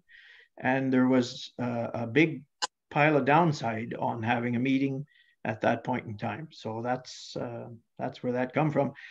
So to summarize, this particular notice of motion, by and large, is not necessary in that there is, with the amendment we made in May to the procedural bylaw, there's full ability to have a virtual council meeting going forward. It's just there needs to be business to do there that can be conducted in an appropriate manner. So I don't understand why East Ferris and Chisholm, they continue to have regular meetings and all that. So we had nothing? Or? Well, as I just described, our council had specific issues that probably were best held in an in-camera session that was not viable. those municipalities did not find themselves in that circumstance that I'm aware of. We could do in camera, even virtually, stop the recording and all that. It's done. So. Okay. Is there anybody that wants to move or second this notice of motion? It's moved by Councillor Foisey. What motion is that? It's the one continue to having meetings. The one that is already a bylaw for having meetings? Yes. Regarding, okay. Did you still want to put that one forward, Eric? Yeah. Are we putting it forward that we're meeting on the 4th Thursday of each month? No, Tuesday, sorry. That could be corrected, right? That's a spelling error, nothing else. Yeah, as amended. But it's already in the bylaws. I don't see the... So we're... Okay, so if it's a bylaw, why didn't we follow the bylaw? That's what my question is. Well, I just at great length explained that I was protecting the citizens of this municipality from harm. From what? By not holding a meeting, because it appeared that the conversation that was going to happen was even more inappropriate than what happened on the 9th of June. How do we know that? Well, it was tabled before me as an amended notice of motion that was more egregious than the original one. So it was my decision that we wouldn't have that conversation outside of an in-camera session. And as I just described, an in-camera session with true integrity of being an in-camera session cannot be obtained virtually. That's my opinion. And it's yet to be proven. My motion would have required an in-camera session. Well, that's your opinion. It's not my opinion. And even the amended motion does not require an in-camera session. The amended motion, at the end of the day, it's basically the same motion that council want to know what's going on in our municipality. And other municipalities are doing it that way. If I may direct this conversation back to that specific one, because it will appear later in our thing.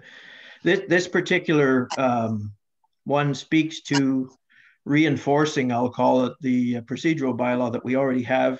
And I think in a nutshell, to summarize it, the ability is already there to meet every second and fourth Tuesday virtually.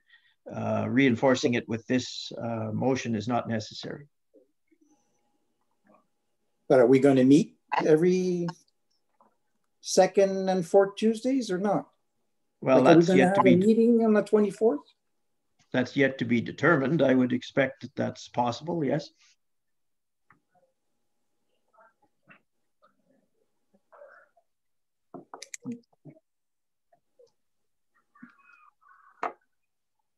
Is there a seconder for this motion?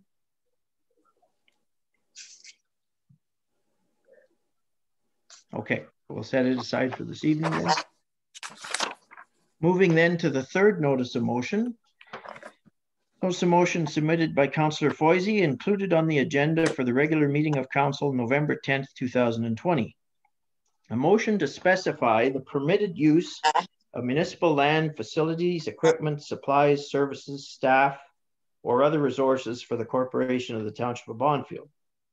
Whereas Section 8 of the bylaw number 2019-4, being a bylaw to adopt a code of conduct policy for members of council, local boards, and committees, states that. Number 8, use of municipal property, services, and other resources. No member of council should use or permit the use of municipal land, facilities, equipment, supplies, services, staff, or other resources.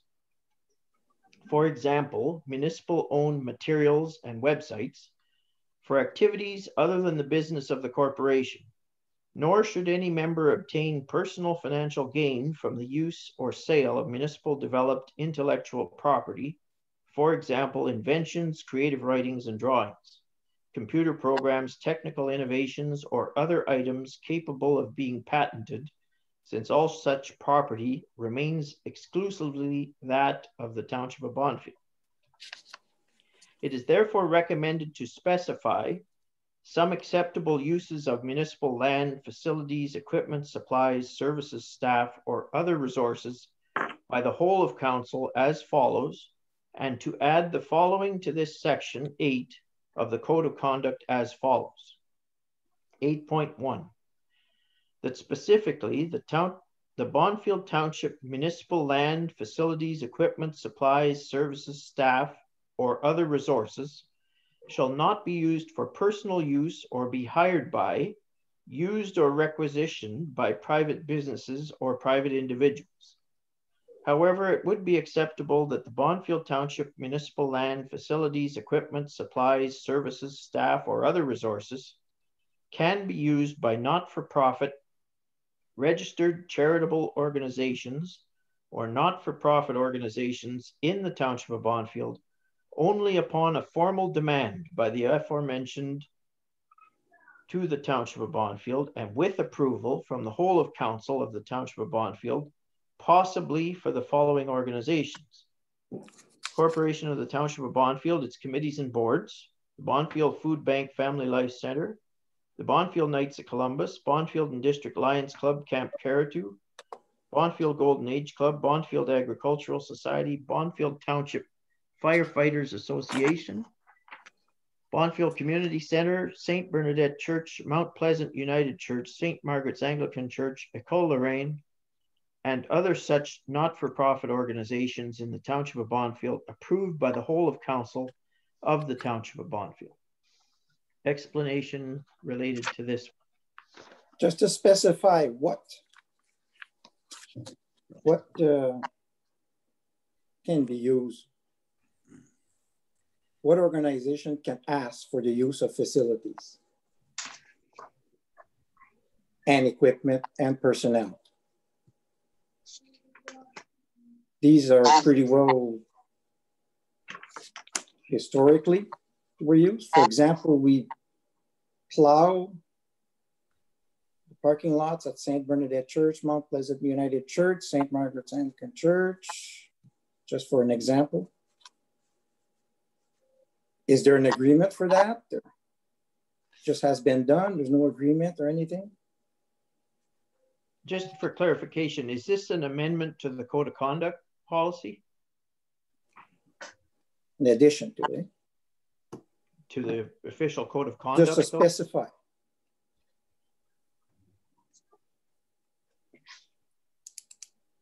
Is there other questions?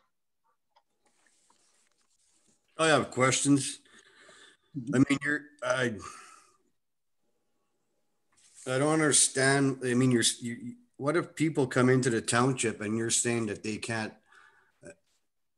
I mean, to support. Okay. You know, you're kind of. We got a group of people here, or a group of.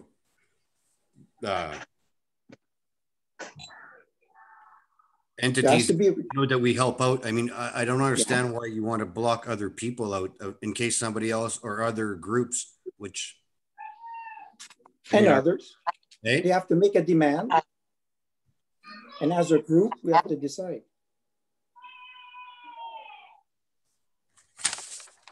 These are some that are historically been using it. Like my thing is, like businesses, they shouldn't. We shouldn't be part of any businesses.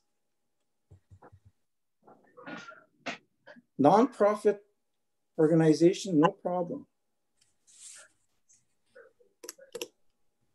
I know you had you know, problems with the fire department and that, but I mean, yeah, I disagree with this, and I think that they should be allowed to do what they're. I mean, and but you don't. You're using public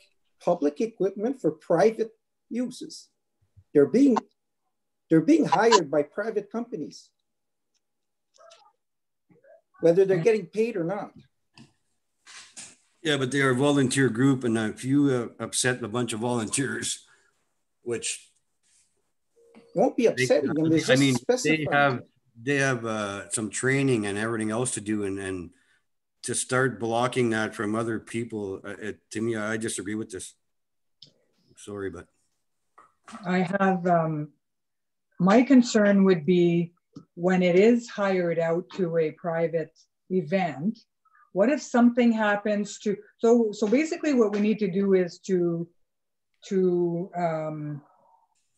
upgrade or revisit that bylaw, because so if they are contracted out or if they are asked to work and they're going to get paid for it, it has to be contracted that the liability part, if say for example, we're just going to, you know, they go to an event and something happens to the fire truck, who is going to be in charge of that, liable for that? Is it going to fall on a taxpayer's dollar, or is it going to fall on the business, the event, or whoever is doing the hiring? So that's what we need to specify. Should we allow any of our machinery or guys, or so that they have their own, that it would fall under the umbrella of that particular business?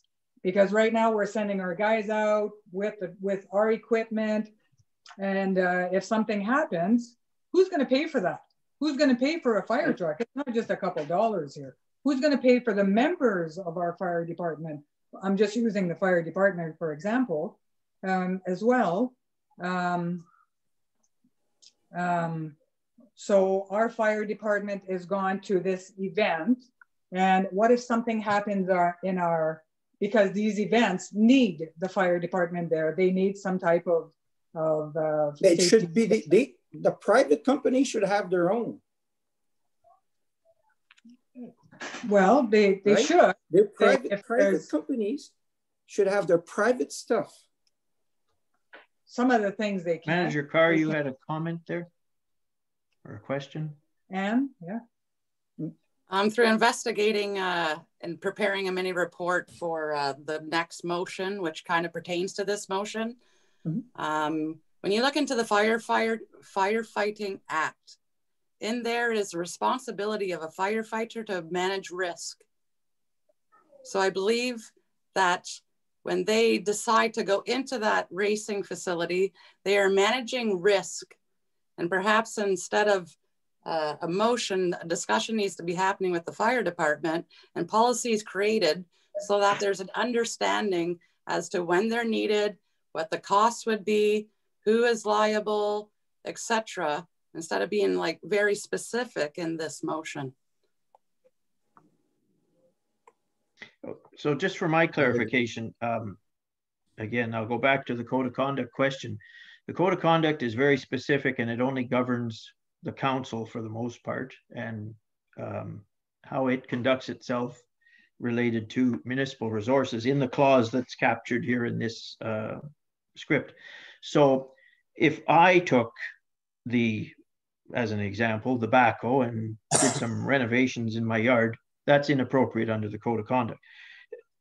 If the municipality decided that they had to drain my yard to save the road, that's not, any of my concern, and nor would it apply under the code of conduct. So the code of conduct, for the most part, would be if I was a member of any of these organizations and I was taking municipal resources and using them for the benefit of these organizations or myself.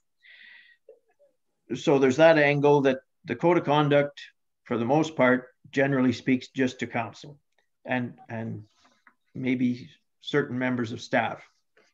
In the conversation I just heard here related to the use of resources in the fire department example, it's very clear that the chief, the burden of decision on that rests with the chief.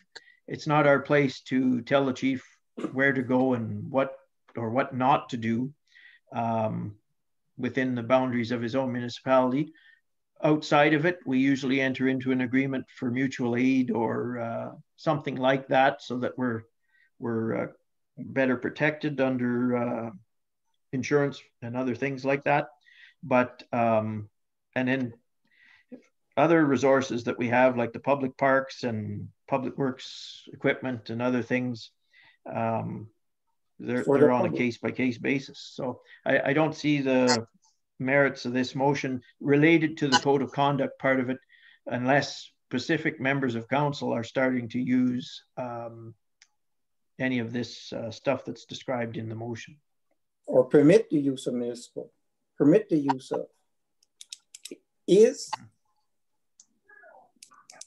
I agree that we don't tell the chief how to run the show because he's the chief and that's his job in an emergency, not outside of an emergency. If he's coming to the township to do fireworks, or he's going to take care of that event. If he's going to a fire, he's going to take care of that event. If he's going to an event that is a paid event, so this is where the question lies, where if there's an accident or if there's a fire down the road, they need to leave that place. So now these people that have hired them, they're gone. They are needed in an emergency. So the emergencies are taking first to these events.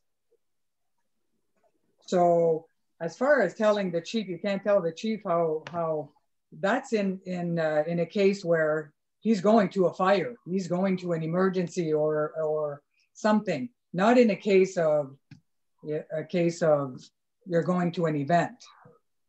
Listen. So I guess to move this along, is there a mover for this motion? I think it needs to be revisited.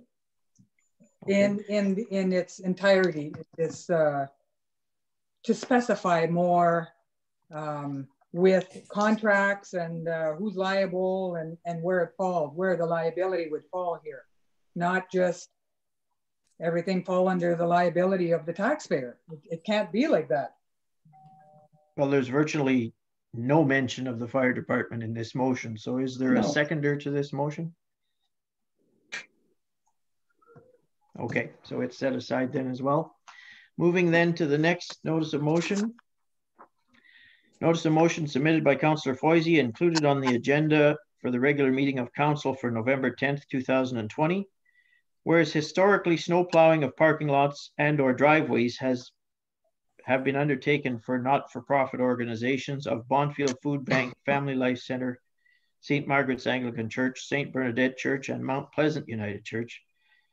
It is therefore recommended that a written agreement be promptly put in place to approve the use of the township's equipment and staff for these not-for-profit organizations in order to have the plowing continue for the upcoming winter plowing seasons. Would the initiator speak to that, please? Well, is there an agreement in place, or we just, because that's private land? I believe there's a contract in place that is supposed to be revisited every year, and we haven't done that yet. For those? I don't think so. Not sure. I remember one year, the first year, I remember reading that it came up where we were plowing the, say for instance, the churches, and it was part of the contract because we were using the hall as our emergency evac center. Yeah, that's the only contracting. Pardon? For the emergency center. Yes. That's but we also know that church or that hall, and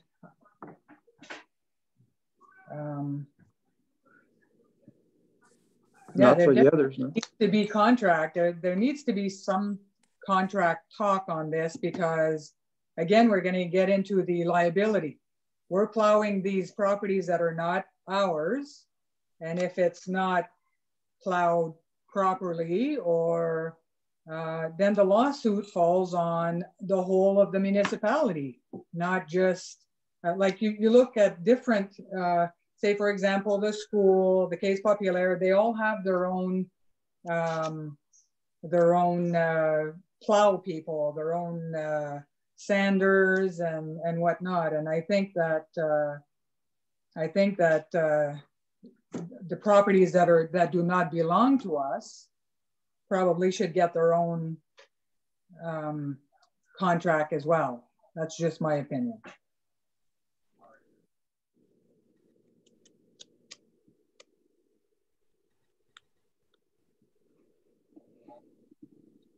Shall we wait for the mayor?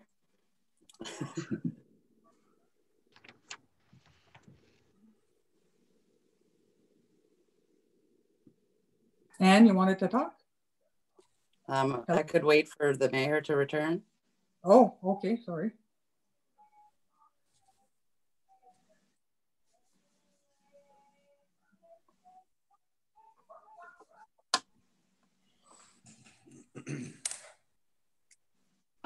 This matter, when I first saw it on the agenda, is probably best dealt with at a Public Works Committee meeting as opposed to tonight. But just based upon the questions we heard there, most of them were an understanding that we've had for almost 100 years on a lot of them. But there's two veins of that. If we enter into an informal agreement, first of all, that's got to be signed off by both parties. In some cases, that could prove difficult. And in other cases, it's generally goodwill that the municipality is doing right now for some of these organizations. And with that goodwill, it's nice to not be obligated to live up to specific timelines and commitments of level of service. So that can be held at a Public Works Committee debate about whether there's merit to being in an agreement or there's merit to just doing it on a goodwill basis. Generally, they understand that if we're dealing with a blizzard, our citizens and the roads come first and the churchyard or whatever comes second. But that's just my thoughts on it. Manager Carr, you had your finger up related to this? I do agree that it should be at a Public Works Committee discussion. The Occupiers Liability Act, as soon as we step foot on that property and start maintaining it, we're liable. It doesn't matter if there's a contract set up. It doesn't matter. The liability and the onus will become that of the townships. In section 6.1 of the Occupiers Liability Act, it describes that the liability for independent contractors, and we are completely liable for any time that we maintain a property that is not our own. A winter operations policy would have to be changed. And as Councillor Beaudoin explained, when we do roads, sidewalks, etc., we have minimum maintenance standards we have to follow. And there are no standards for parking lots. So I think that we're opening ourselves for some negligible tort law. So it should be brought to a committee. Just I noticed some animation with our solicitor this evening related to that. Just for my own benefit, any conversation that I heard related to that at conferences and so on, it's quite complicated, the relationship related to municipalities and these goodwill things. But I think it's better said by the expert on that. If you may comment on that, just from what you heard there, Mr. Veldboom. Sure, Your Worship. What I'll start by saying is that, you know, a municipality going on to private property to undertake winter maintenance without any agreement, bad idea. Bad idea. And with all due respect to the Public Works Manager, the Occupiers Liability Act does not apply in this situation. We're not an occupier. I would strongly caution the municipality to speak with its insurer and find out what your coverage would provide if you go onto a private property without any agreement. I would hazard guess that your insurer might be saying, well, we're not covering you for that. You know, it's very dangerous. Most of the time when you have an agreement, I've done lots of agreements for municipalities where they do go on and maintain private property, including churches, and there's an agreement. And one of the key components of that agreement is an indemnification provision whereby that owner indemnifies the municipality and also has insurance coverage. And to Councillor Foisey's comments, that's where we're doing it gratis, where we're doing it for free. We want them to assume that liability. In the other instance, if we're being paid for it, that changes the game completely. Then we're like any other contractor and we should have our own insurance, and we would want to make sure our insurer covers that. There's lots of municipalities that do this kind of thing for private roads. While they're out there, they don't want to go maintain a private road, but they will actually have, in certain places, I know in Grey County that I work for, they have contracts to do the private roads while they're out there. And then there's a, you know, a hierarchy of you know, when they will do it and what standards would apply, or that there will be no standards. So yeah, I think it's very, it's probably something as the Public Works Manager, is probably something you should be talking about at a Public Works Committee meeting, and kind of getting an organized policy on how you deal with, as Councillor Foisey pointed out, how you deal with performing those acts for free for the not-for-profits, and then also categorizing the ones that you do for companies that may just choose, it's easier to have the municipality to do it, but we're going to pay them. So I think sorry, for the basis of this evening, it should just be a stand down on providing service to any of those entities that Councillor Foisey has described, based upon the liability and heritable that we just heard. And perhaps management should advise all those entities that they're no longer served by the Township of Bonnfield because Councillor Foisey raised the issue. No, don't name my name. Well, it is your notice of motion, sir. And as I said earlier, it's been on the books for 100 years. You raised the liability issue, and it'll show in the minutes tonight. So on that, we're going to move on at this point. All right, unless there's a seconder to table that motion. No, okay. Manager Carr, can you communicate that to those parties tomorrow that there's no longer snow maintenance or other services in their yards? Is that a motion? Nope, it's a default, as we just heard from the lawyer. We're not supposed to be doing it. We're picking up liability. You exposed it, and we thank you for it. Thank you for bringing it to our awareness. We haven't been aware for 100 years, but we are now. Bring everything for awareness.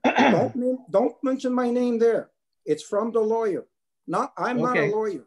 Print off the notice of motion, please. It's in the record of the meeting tonight, and provide it to them. Now, next notice of motion is submitted. Corporation of the Township of Bonnfield. Notice of motion prepared by Deputy Mayor Beaudoin to be included on the agenda for the regular meeting of council, November 10th, 2020. A motion to terminate the current state of emergency in the Township of Bonnfield, resulting from the COVID-19 coronavirus. My lighting is changing. Whereas the state of emergency was enacted for and in the Township of Bonnfield on March 25th, 2020, as a result of the coronavirus COVID-19. And further, council no longer feels a need for the state of emergency to exist in the township. Now, therefore, be it resolved that council terminates Bonnfield Township's state of emergency immediately, and that the termination of an emergency form found in Part A of the emergency notification system located in the corporation of the Township of Bonnfield's emergency response plan be completed by the deputy mayor and faxed to the EMO duty officer as soon as practical. Would you like to speak to that issue? I just don't feel that we, I don't feel that we need the emergency. It doesn't stop the, so I've written a little, I said, I feel that we don't need, I never believed that we needed to call a state of emergency here in Bonnfield in the first place. And I'm sure many others share that opinion. However, the decision was not mine. It was not made by me. It was made by the mayor. East Ferris and our neighboring municipalities and whatnot, as well as North Bay, has over 50,000 people living in close proximity to each other. And they didn't declare a state of emergency.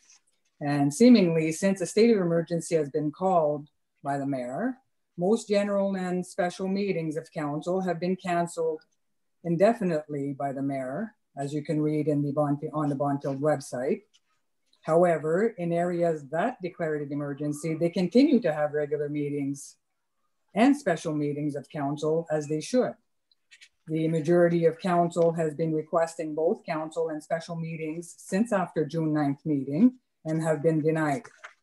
Furthermore, we don't need to call a state of emergency to take the advice of Prime Minister Trudeau when he stated that most important thing right now is to follow the health protocols. That's what saves lives, the protocols. We still need to do the social distancing, wear the glove, wear the mask, wash your hands. That still needs to be enforced. And that's all I have on that at this time. Okay. Is there anybody else that wants to comment related to the notice of motion? Just want to get back to work and get back to normal. Okay. If there's nobody else, I'll speak to it on a few points. Okay. Just to reiterate, the state of emergency had nothing to do, as I stated earlier in our meeting, with the fact that there's been no regular meetings of council on the second and fourth Tuesday of the month. I'll quickly recap that was for lack of substance for the most part in the agenda, and a major issue in that there was a necessity for a in-camera session of council at the next available meeting based upon what I was seeing tabled as agenda substance. So first of all, I just wanted to refresh my memory on the actual act itself. And I'm going to call upon Mr. Veldblum to comment, which may or may not be contrary to what I'm about to say, because everything's subject to interpretation, and this is my interpretation. But when I read the legislation of the declaration of local emergency, which is the technical term for what we're under here, the council majority cancellation provision, that exists in my interpretation for examples and cases where the emergency has knocked out the mayor and the mayor cannot act or refuses to act or is incapable of acting. So that this, as we said earlier in the meeting where it was believed that the council could call a state of emergency, and that was proven to be not the case. I think it's very, very rare that a council will take it upon themselves to cancel a state of emergency under that mechanism. Having said that, when the decision was made to declare a state of local emergency, I'll refresh everybody's memory that we were back in March and there was a lot less awareness of what COVID-19 was and its prevalence and likelihood of arriving in our municipality. But having said that, people scoffed at the mention of a second wave and even a third wave back then. Here we are today, clearly in a second wave bigger than the first wave, in that Ontario today recorded a record high 1,388 cases. So if anything, the second wave is worse than the first. Under the emergency control group, the ECG, and the declaration of local emergency, and as you're aware from all of the minutes that were provided to you, different protocols were put in place for park usage. The municipal office was closed to regular traffic in and out. There's been adjustments made in anticipation of returning to a more normal office set of procedures, in that we put plexiglass at the front counter. We developed a comprehensive plan for how citizens and taxpayers can access the building, where they're allowed to go in the building, the duration of their visit. All of those types of things are ready and turnkey ready to be implemented, either inside or outside of a state of emergency, it doesn't matter, but they're ready. Under the direction of the ECG, we established those protocols, and a lot of that work is ready. But the ECG was instrumental in collaborating to bring to the table both the ideas and the implementation of those things, like establishing the plexiglass and everything else. We didn't need to bring it to a council meeting. It was decided, it's getting done, because we're in a health pandemic here.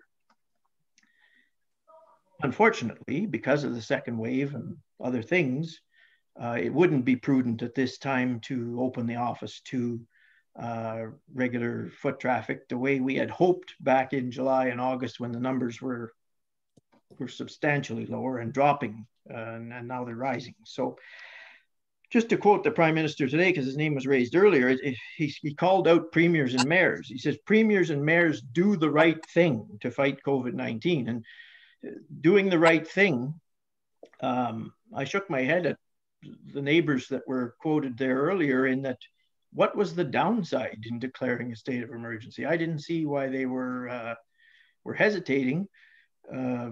Our MBDC members, former MBDC members to the east, they all declared days after us. At the high point, I think between municipalities and First Nations, we hit about 425 in the province that had declared a declaration of a local emergency. And I didn't check today, and I should have the final, the current today number. Maybe the CAO has that, but I believe they're still approaching 300 of well, we're talking about First Nations. We're talking about Bonfield, mm-hmm. and I get that there are a lot of other municipalities that are in a state of emergency, and rightfully so. Even though we're lifting the state of emergency or terminating the state of emergency, doesn't open up all the doors for the municipalities, for everybody to come back in. It's the protocols still stand. You still have to follow protocol. It's just like, and you were saying about the meetings. We didn't have any meetings because there was nothing on the agenda really to put on a meeting. Well, at your emergency meeting, you guys were talking about non-emergency subjects, which you were probably not supposed to.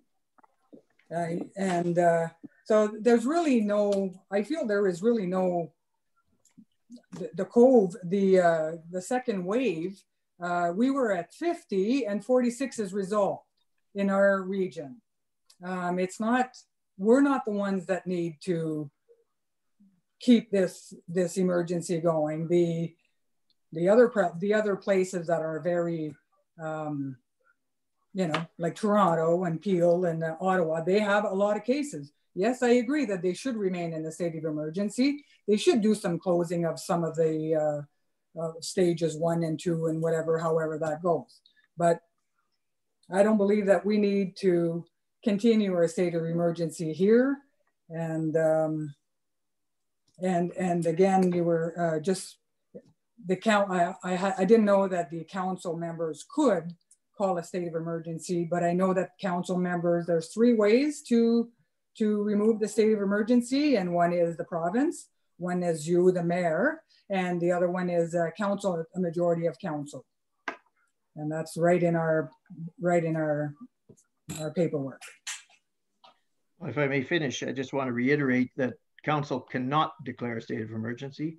That burden rests with me in consultation with the ECG. It was tabled earlier that was the belief, but even that clause did not exist. So nonetheless, as I reiterated earlier, the lack of council meetings, I shouldn't say the lack of council meetings. The last council meeting I scheduled, unfortunately, only Councillor Lagasse and I showed up, despite the fact that it wasn't a council meeting. That was a special meeting. Yeah, it was a special meeting of council.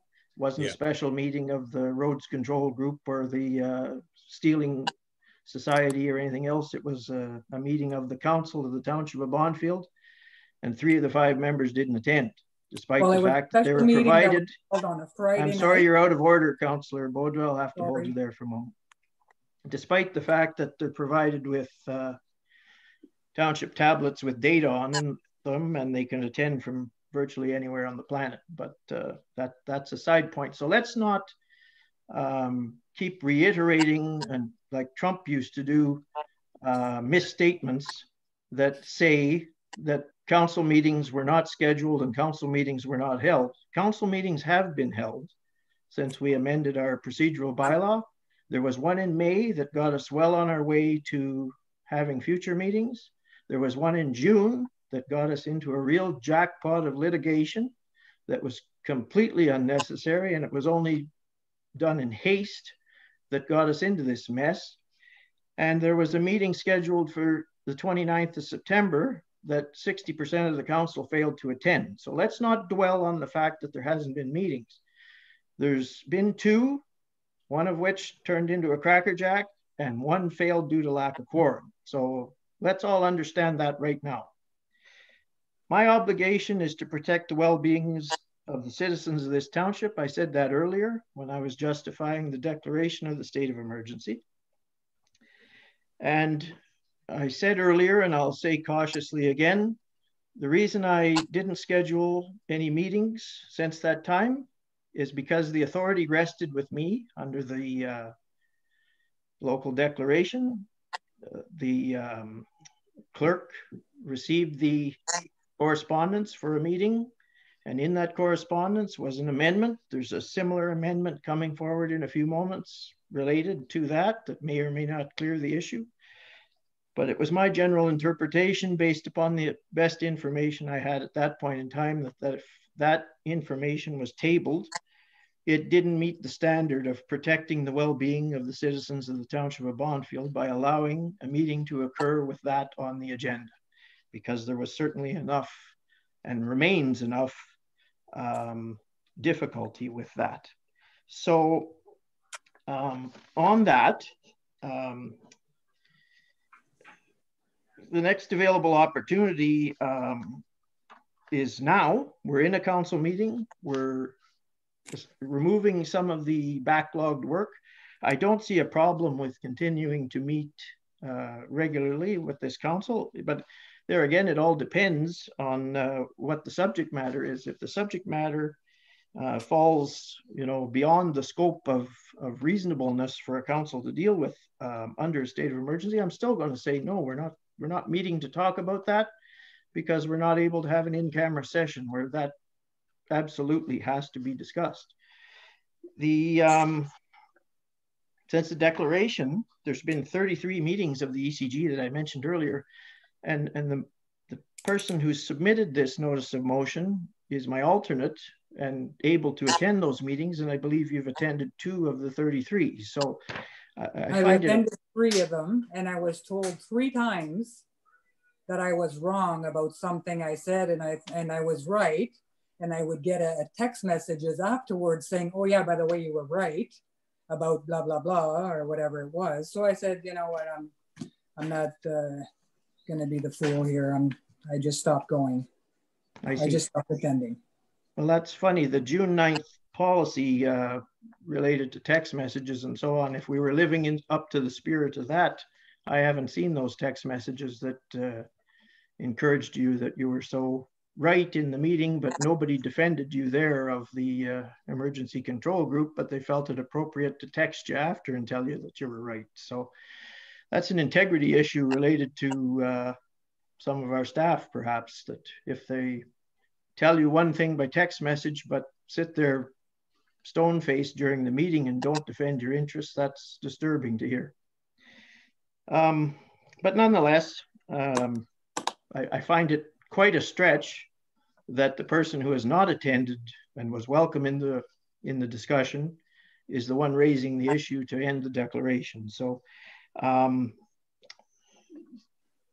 as I said in the ECG meeting on Monday morning, I think I could approach most of the citizens of the township of Bonfield and say, are you under a state of emergency in your township right now or not? And they'd struggle to define yes or no if they're in one, because it's not something we've rubbed their nose in. What it's done and what it should continue to do is bring awareness to those citizens that we're in a pandemic. We can't let our guard down. By canceling the state of emergency, it reinforces the fact that you only need to listen to the Premier of Manitoba a few times, and he was one of the worst offenders. He was gloating in June that his province, you know, we didn't have any COVID, and I don't see what there is to worry about, and you guys are all overreacting. Listen to him today. He's showing by example his province is crashing and burning. So I don't see any downside in staying under a state of emergency. I don't see any downside in staying in one. I see tremendous downside in canceling it, because that's going to say to people, yeah, we can let our guard down. There's nothing to worry about here. And to the other ones that are on top of this, that have maybe health issues of their own and are quite happy that their municipality is at least concerned for their well-being, they're going to say, geez, my township, you know, I think they let me down there, because why wouldn't you stay under a state of emergency? If there's no cost to it, there's probably only benefit to it. Why would you do this to me as a citizen sitting here on oxygen? It sends entirely the wrong message. So terminating the state of emergency does not stop the protocol that is mandated. Well, there again, I stated that, and I haven't seen the ECG minutes either, but I'm going to reiterate what I told my ECG group this morning. Some of the scolding I've taken here tonight for implementing different things were done under the auspices and the authority I had under the state of emergency. So tomorrow morning won't happen because it's Remembrance Day, but Thursday morning, all of those decisions I made, and if the emergency control group made it clear, it was my decision to make. Should we put plexiglass in the office? Should we lock the doors? Should we put hand sanitizer in the park? Should we do this and that? All of that should end Thursday morning, because I made those decisions unilaterally. And if you want them to end, go ahead and table this motion and carry it, because you can't have it both ways. The mayor had the authority. The mayor made the decision in the best interests of the public. And if you don't want that to continue, you're sending a very clear message that all of that was unnecessary by adopting this motion. So just go ahead and do it, is what I say. Like I said, terminating a state of emergency does not remove the provincial mandate of sanitizers and washing your hands, wearing your gloves, the 6 feet, so many people in a group, so many people outside. It doesn't stop that. Whether, like, there's a lot of municipalities out there that do not have a state of emergency, that are not under a state of emergency, and they're resuming their, you know, people are not panicking. People are wearing their gloves. People are wearing their masks. People are washing their hands. The state of emergency does not, lifting that does not change any of that. People are still going to protect themselves. It's not going to give them a false sense of security. So to summarize, what benefit do you see in canceling the local declaration of emergency? What benefit is there if we carry this motion tonight? I've commented what I wanted to say on that for the moment. I don't think I have anything else at this time. Okay. So are you moving this motion then? Yes, I am. Okay, is there a seconder? Okay, Councillor Foisey.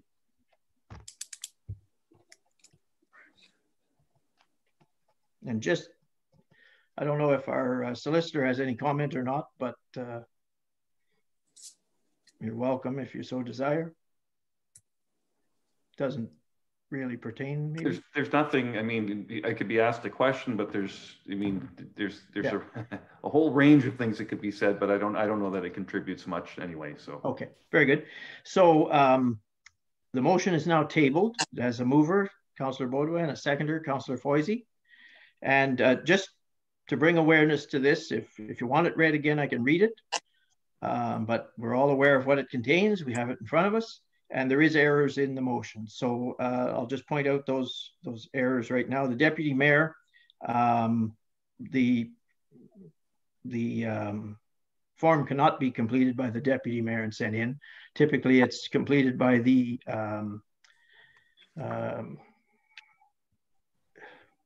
emergency. Steve right Kerr's at title. the top here, it says mayor or deputy mayor. Does it say at the top?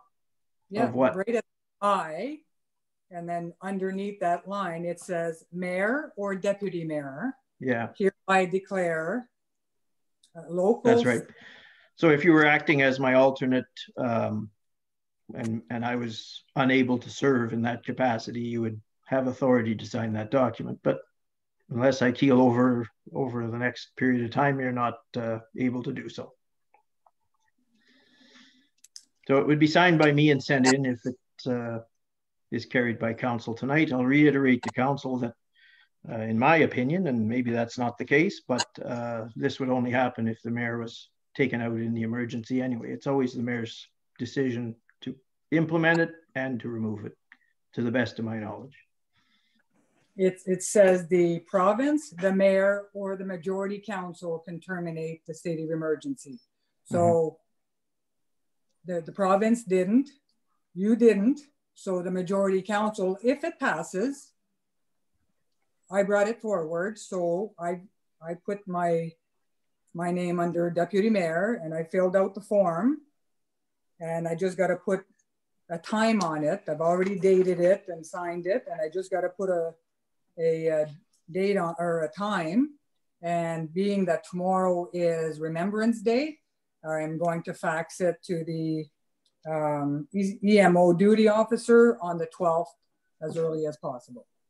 I see. So you're going to just totally bypass the mayor and send that in on your own accord then? Well, it was the mayor or deputy mayor here. On the form, yeah. Yes. Under what authority as the deputy mayor would you do that? You could change it to the mayor, it doesn't matter. Pardon?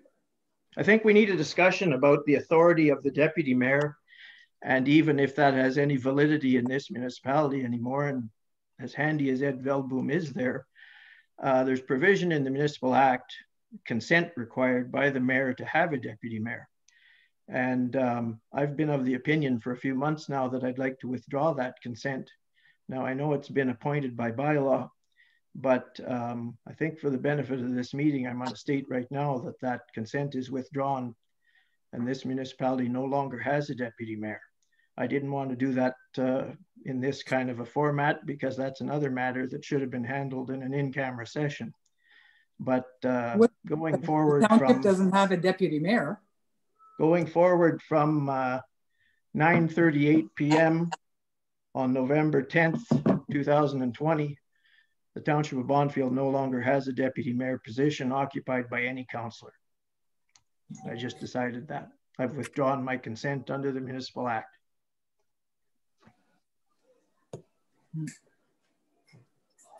So the only person that will be signing and faxing that form is me, and it depends on what council decides over the next few moments.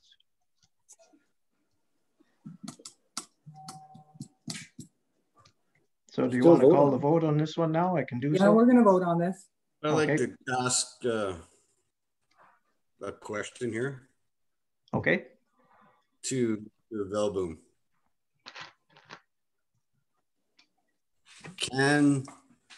Go ahead. If we, can you reinstate it anyways? Which I figured. Could I wake up tomorrow morning and reinstate it? Probably. I'd have to have some justification for doing so. Probably 1,388 cases in the province would be a good reason to do so. But I'm not here to make trouble with my council. If my council in the majority says they want this canceled, it removes the obligation for me every Monday morning to meet with the emergency control group. And if we lose 4 or 5 citizens on it, it's not my burden to carry anymore, is it? So this council sent the message that COVID's not a problem here. Go on and live your happy life. We can reopen the municipal office.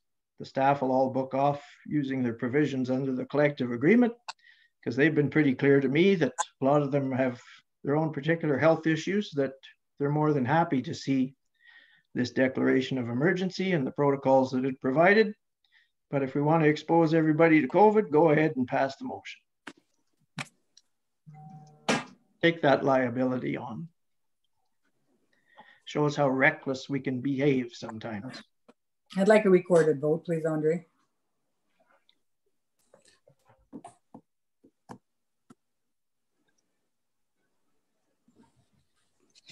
Mr. Belboom, do you have any comment on that? No.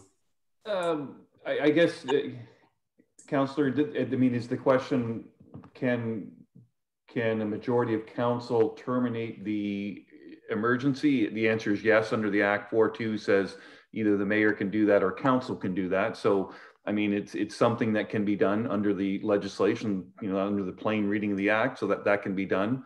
If that was the question, I guess that's the answer. Thank you. And could it be reinstated? Yeah, I think so. I think the mayor's, I'm just going to look at the Act again. It's, you know, I guess council could pass this resolution tonight to declare the emergency over, and the mayor could, you know, the very next day make that declaration and put the emergency order back in place. And I think he kind of characterized it properly. He would, you know, have to set out the grounds for doing that. But yeah, technically, yes. Okay, thank you.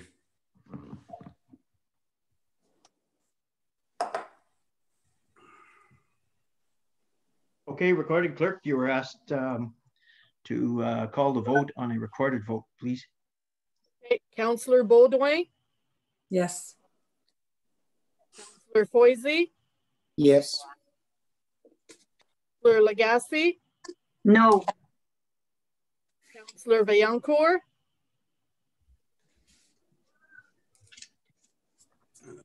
I'm going to have to say no, fortunately. You're opposing? Yes. Randall McLaren, or sorry, Mayor McLaren? No. Resolution is lost. Thank you. Okay, my last notice of motion for this evening. Pardon, sorry. Could I have a 2-second break, please? Yes, I believe we all should, because this next one could have lengthy discussion. So we'll return at 9:45 p.m., please, to our posts.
missing 2 people from our meeting yet.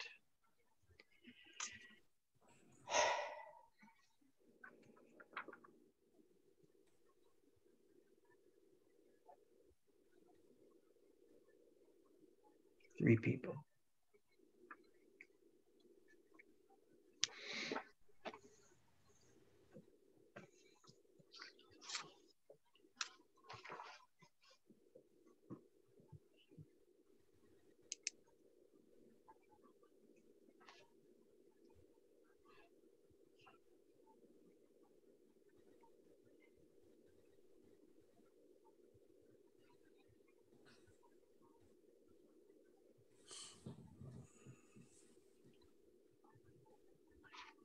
Randy? Yes. While we're waiting, just to let you know, I'll leave all the paperwork for you to sign on the table in the council chambers, and okay. The checks will be on your desk for your signature. Okay, thanks.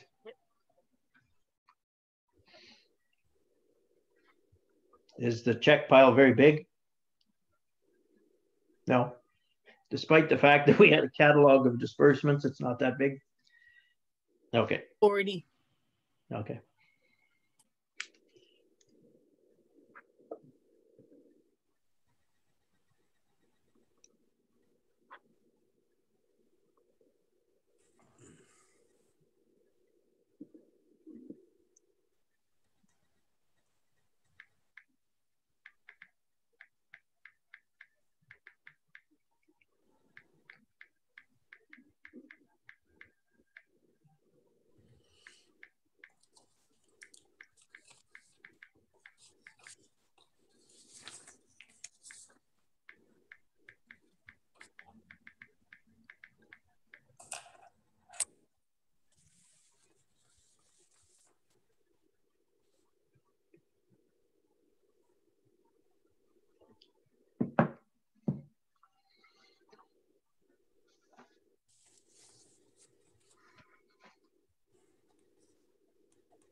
CAO Johnston has just indicated to me that he feels it appropriate to excuse himself from this part of the conversation. So we'll continue in our meeting with him recused from the room.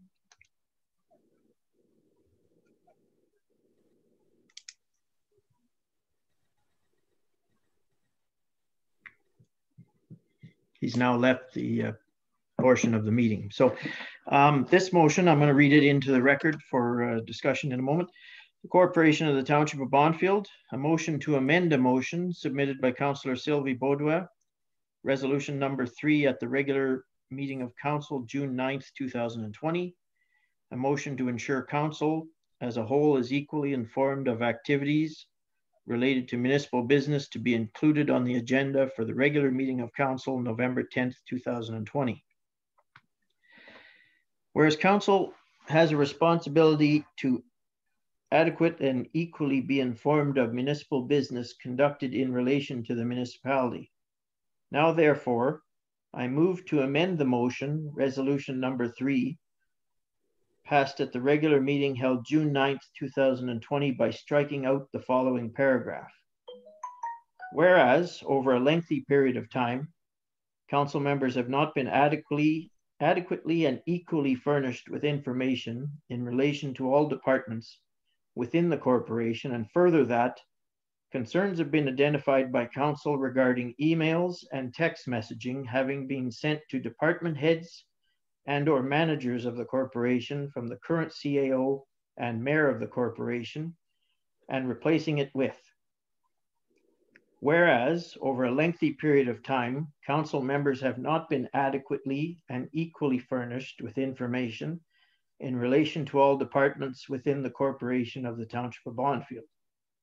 And further, I move to amend the motion resolution number 3 passed at the regular council meeting held June 9th, 2020 by striking out the following paragraph. And whereas council as a whole should be made aware of situations happening with all municipal departments and replacing it with, and whereas council as a whole should be adequately and equally furnished with all information pertaining to all departments within the corporation of the Township of Bonfield. And further, I move to amend the motion, resolution number 3, passed at the regular council meeting held June 9th, 2020 by striking out the following paragraph. Be it hereby resolved that effective immediately, council requests that all communications and or correspondence through email and or text messages sent by the current township's mayor and CAO be copied to all members of council at all times, and replacing it with, now therefore be it resolved that effective immediately and from this day forward, council requests that all correspondence through email and or text messages sent by any council member, the mayor, chief administrative officer, CAO, to any municipal employee, department head or heads and or managers pertaining to municipal related business permitted by all applicable laws be carbon copied to all members of council, the mayor and chief administrative officer, CAO. And further, I move to amend the motion, resolution number 3, passed at the regular council meeting held June 9th, 2020 by striking out the following paragraph. And further, that all previous communications and or correspondence through email and or text messages sent and or directed to any department heads and or managers for the past 6 months be printed and forwarded to council by Tuesday, June 30th, 2020.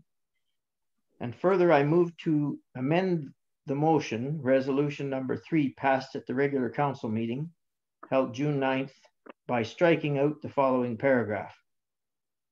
And further, that this resolution be forwarded to all department heads and or managers of the Township of Bonfield and replacing it with, and further, that this resolution be provided in paper form to all members of council, the mayor, chief administrative officer, CAO, all municipal employees, department heads, and or managers of the Township of Bonfield. And that resolution number 3, passed at the regular council meeting held June 9th, 2020 be amended accordingly. Would the submitter speak to this notice of motion, please?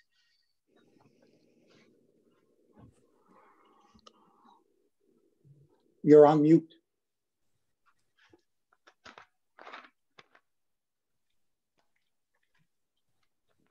You're on mute.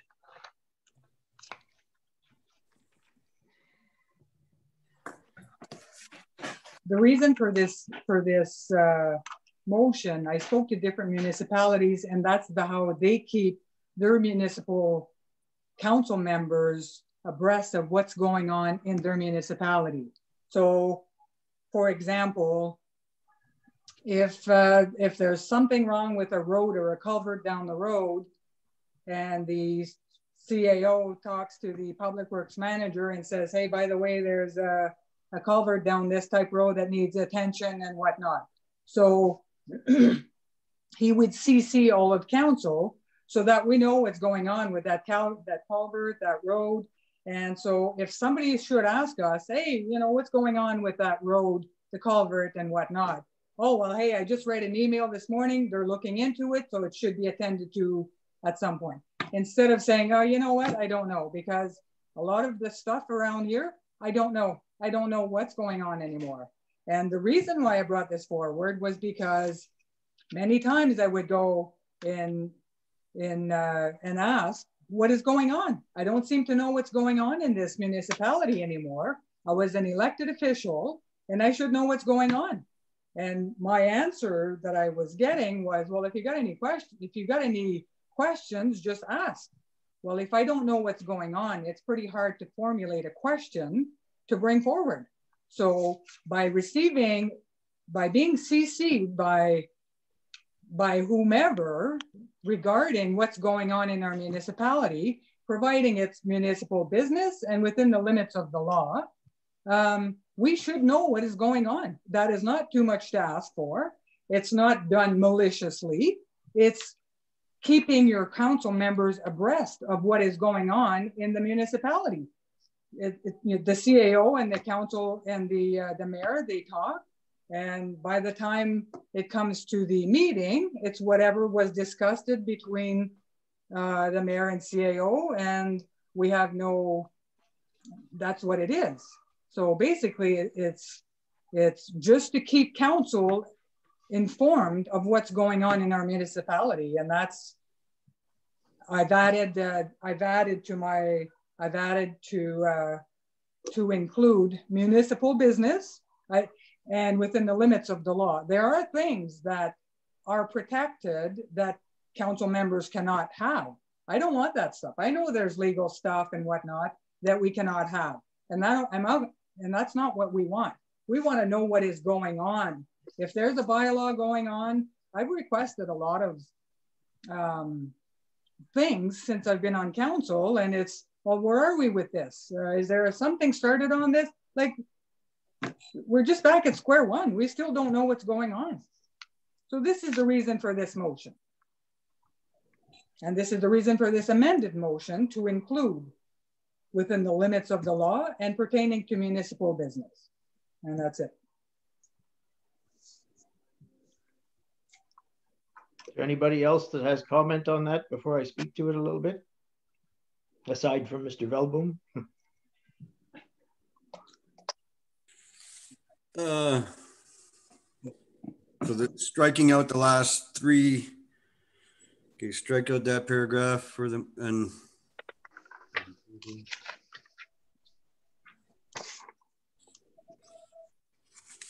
concern just paper form.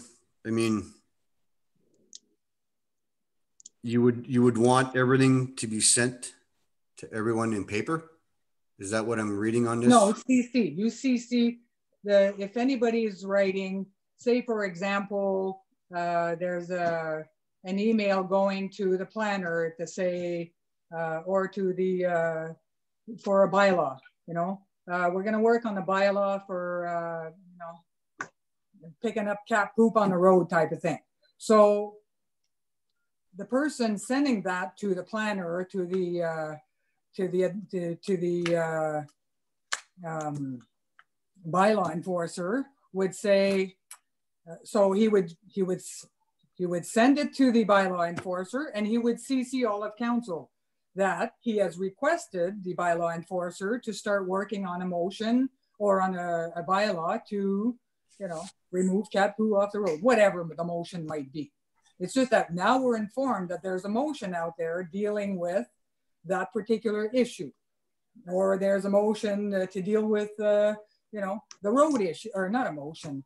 There's an email sent out to deal with, you know, a road issue or a culvert issue, or yeah, but it just says it provide a paper form. I'm just wondering if you meant that they would get a hard copy or just CC. So just a carbon copy of it's fine. Yeah. Okay. And whatever we're entitled to, like I said, there are legal matters that we have no business in, and but you know, we want to be informed as what we're entitled to be informed as. We were elected officials, and we're allowed to know what's going on. It's transparency. Okay, thanks.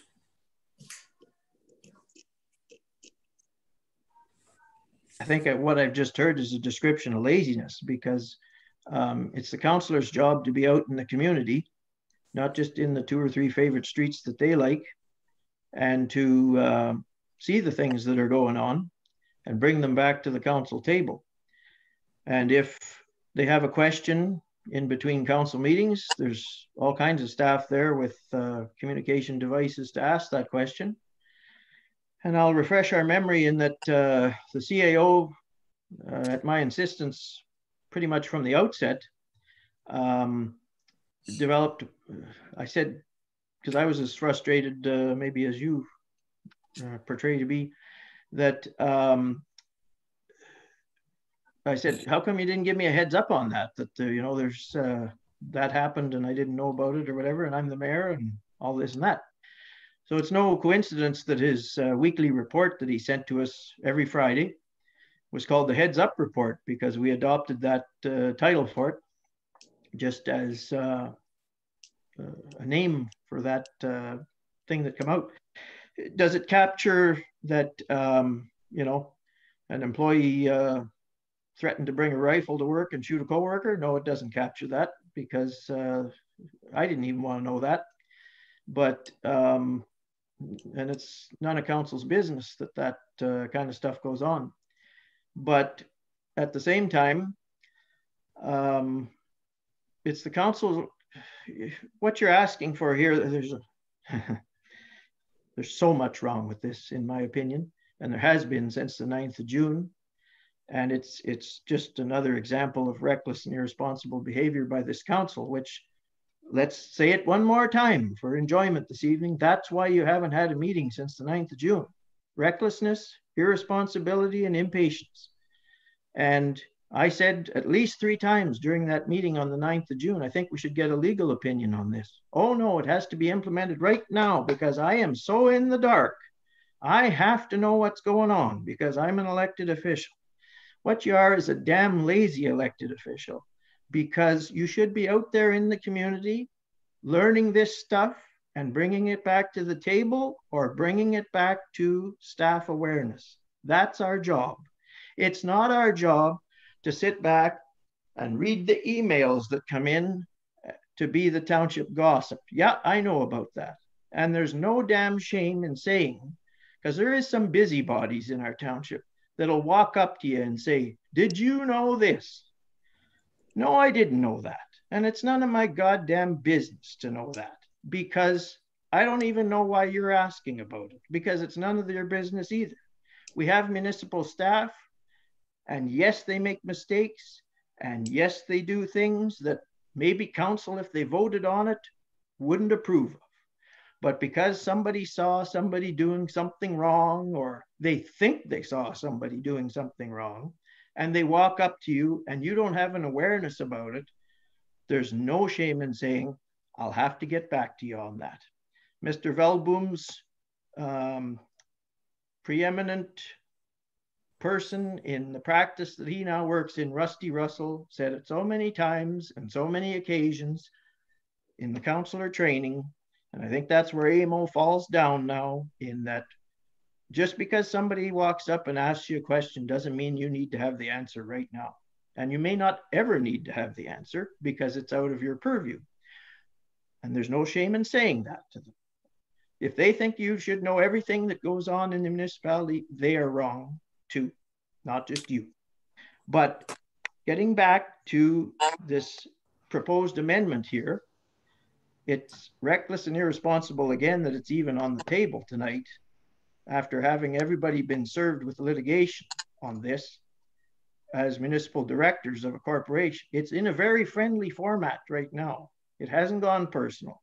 The municipality has been served for defamation, and it may well get served for constructive dismissal by the CAO, because the first version of this, basically, if you read it from a litigation point of view, declares him completely incompetent, because his job and his role as the CAO is to tie all them loose ends together and keep communication in the municipality. And for the most part, I thought he was doing a pretty good job of that.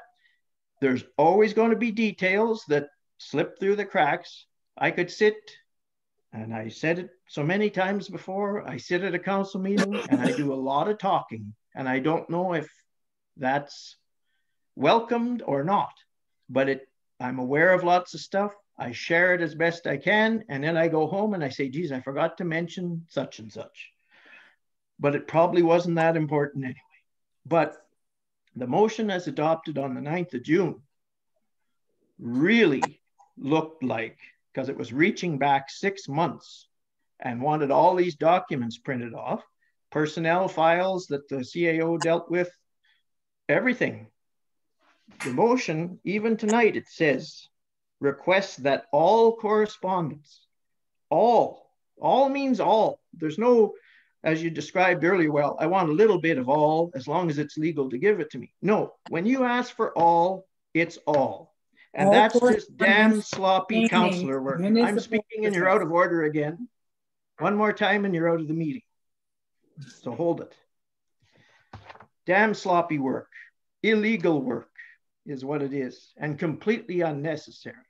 All that needed to be done prior to the 9th of June was say to the CAO, I enjoy your heads up reports, but I think you're leaving out a lot of details. Can you work on it a little harder? That's all that needed to be said. And I'm sure he would have took that to heart and really stepped up his game. But oh no, we got to come in with a sledgehammer, hit him over the head, cause our municipality millions of dollars of liability just because we were in a fit that night and we wanted that information by the 30th of June. That's where we're at here tonight, folks. And it sits right in your lap because it was a recorded vote and the majority of this council put us there. Why they put us there, I don't know. Because you have 6 years experience and you've had AMO training. Whether you're out having a cigarette during AMO training or not, I don't know. But you took the training and it was paid for by the citizens and you've put them in this mess. And tonight, the best you can do after 6 months of thinking about it is stir the pot again. So I'm going to ask for Mr. Veldboom's comments on this. If you want to make some more, that's fine. But you're digging yourself a deeper hole here by the day. And it isn't personal yet, but it could turn that way. So watch yourselves.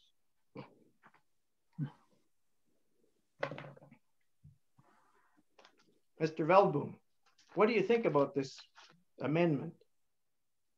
Well, I mean, I'll start off by saying it was helpful to understand. I understand where Councillor Boisdin is coming from in terms of, you know, a base saying I'd like to have some more information.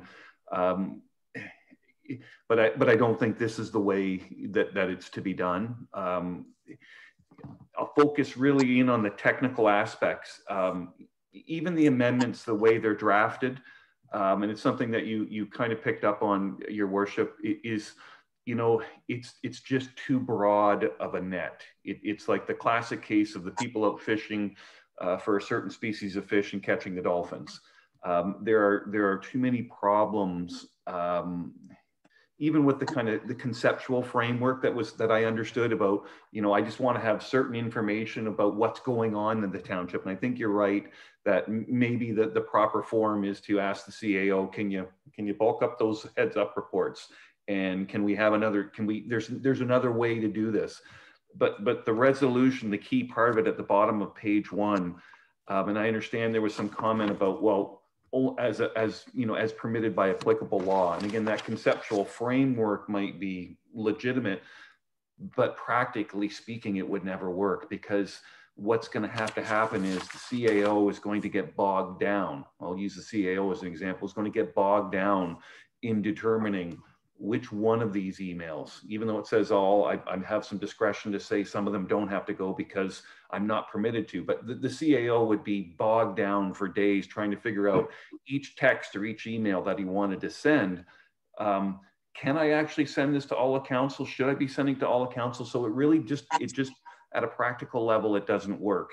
And as I pointed out previously, you know, this big net will create so many MFIPA issues about each member of council having, you know, access to essentially what would be the contents of a property file, because we could have situations where the CAO is emailing back and forth with Mr. LaPlante about a planning matter. And there could be a lot of information going back and forth there that an individual councillor is not entitled to look at unless it's in the context of council making a decision on that matter. You could have people talking about entrance permits, and council has no role to play in with giving an entrance permit. So, you know, the net is just way too wide to do what I understand is the intent. And the intention may be there to be somewhat narrower, but this thing just doesn't work the way it is, and it goes way too far. So I would, you know, I don't think it should be on the table. I don't think it should be considered, again, because it just creates such a can of worms. And from a practical level, it would bog the work of the municipality down. And I think it's something that you pointed out, Your Worship, too, about what Rusty used to say about it. And it's true. You know, council members can't know everything that's going on. And in a municipality the size of Bonfield, there is a closer connection. You're a smaller community. So, you know, council members do have more of an interaction with what's happening with regard to a culvert or something than someone might in the City of London. The council members would have no knowledge of any of that. They would be 3 levels removed from that. So I understand it's a smaller municipality and there is that need for some knowledge, but you know, this resolution and the direction that's in there is just, it's not the way to go about it. And it's not, I wouldn't say it's a legitimate way to go about it. So I'll leave that if there's any other kind of questions from me following up on that. Are there any other questions for Mr. Veldboom related to the motion?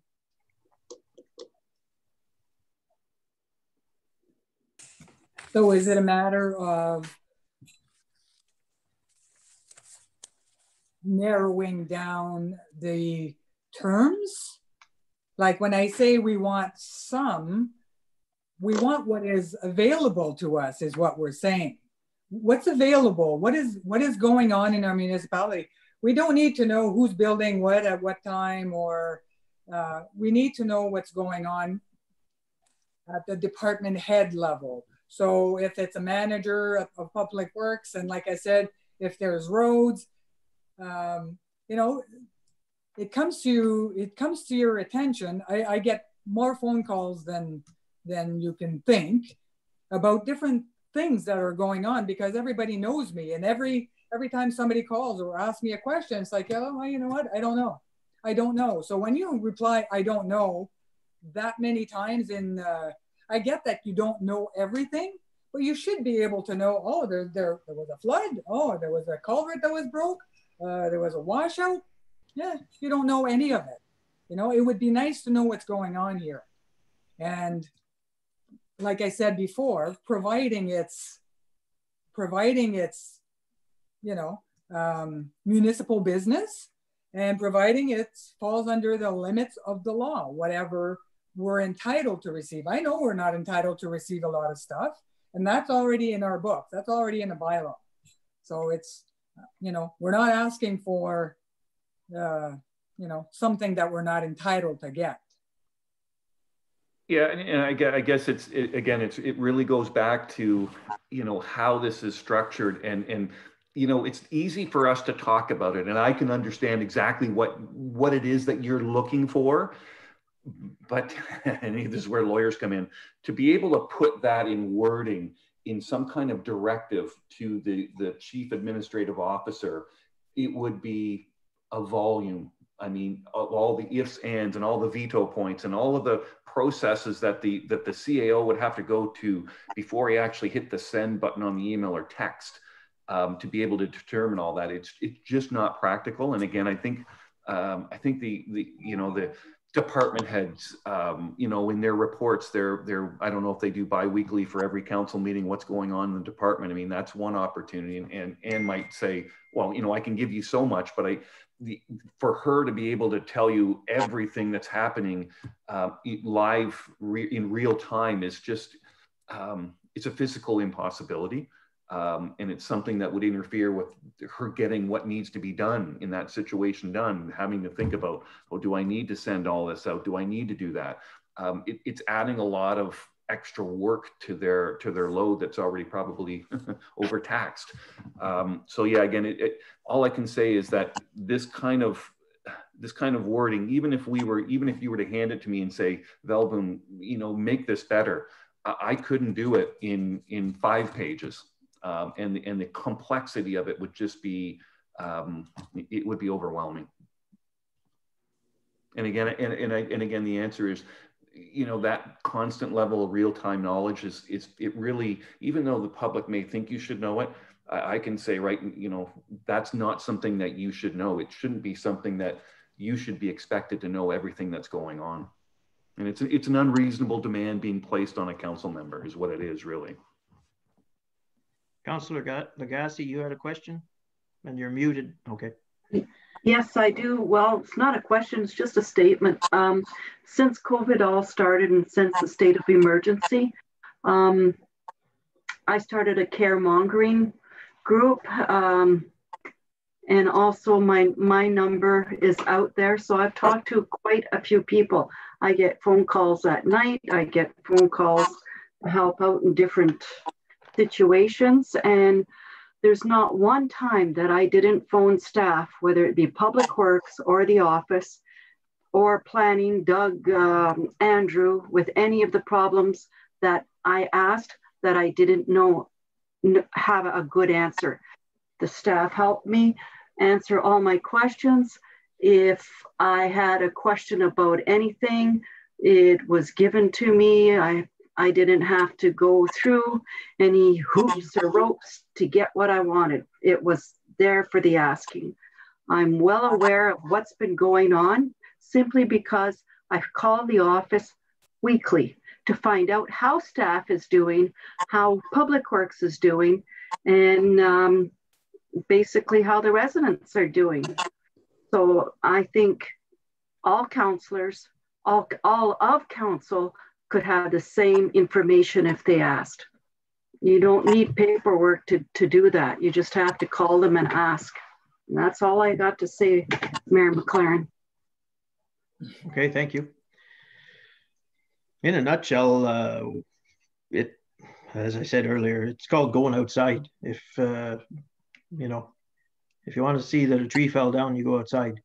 So, and we're well compensated here in our township for what roles we serve. A tank of gas a month's not that expensive to explore around a little bit and see what's going on. So this sledgehammer stuff here and being lazy and sitting and waiting for an email to come in to tell you what happened on Pine Lake Road, that's not why you were elected. I can show you where Pine Lake Road is someday if you like. Calm down. I know where. So are we willing to table this motion then? Do you want to move it? I'm going to lift it. You're going to leave the old one standing then? Okay, good. That way we can work towards clearing the litigation then. Any other comments on this motion at all before I remove it from the table? Okay, thank you. So moving then in our agenda, it looks like we didn't have much success with those notices of motion. Lots of people have their homework to do.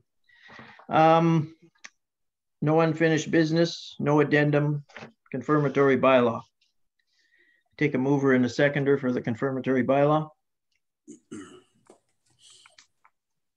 Motion moved by Councillor Vaillancourt, seconded by Councillor Lagasse.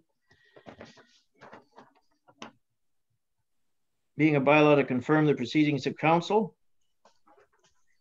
Whereas council deems it expedient to pass 3 readings of the following bylaw at this session, it hereby resolved that a bylaw to confirm the proceedings of council from June 9th, 2020 to November 10th, 2020 be read a first, second, and third time, passed in number 2020-19, and that the said bylaw be signed by the mayor and clerk, sealed with the seal of the corporation, and be engrossed in the bylaw book.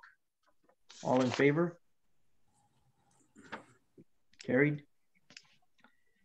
That looks like it concludes our business for tonight. I take a motion to adjourn. A mover and a seconder. Moved by Councillor Lagasse, seconded by Councillor Vaillancourt. This meeting be adjourned at 10:20 p.m. All in favor? Carried. Thank you.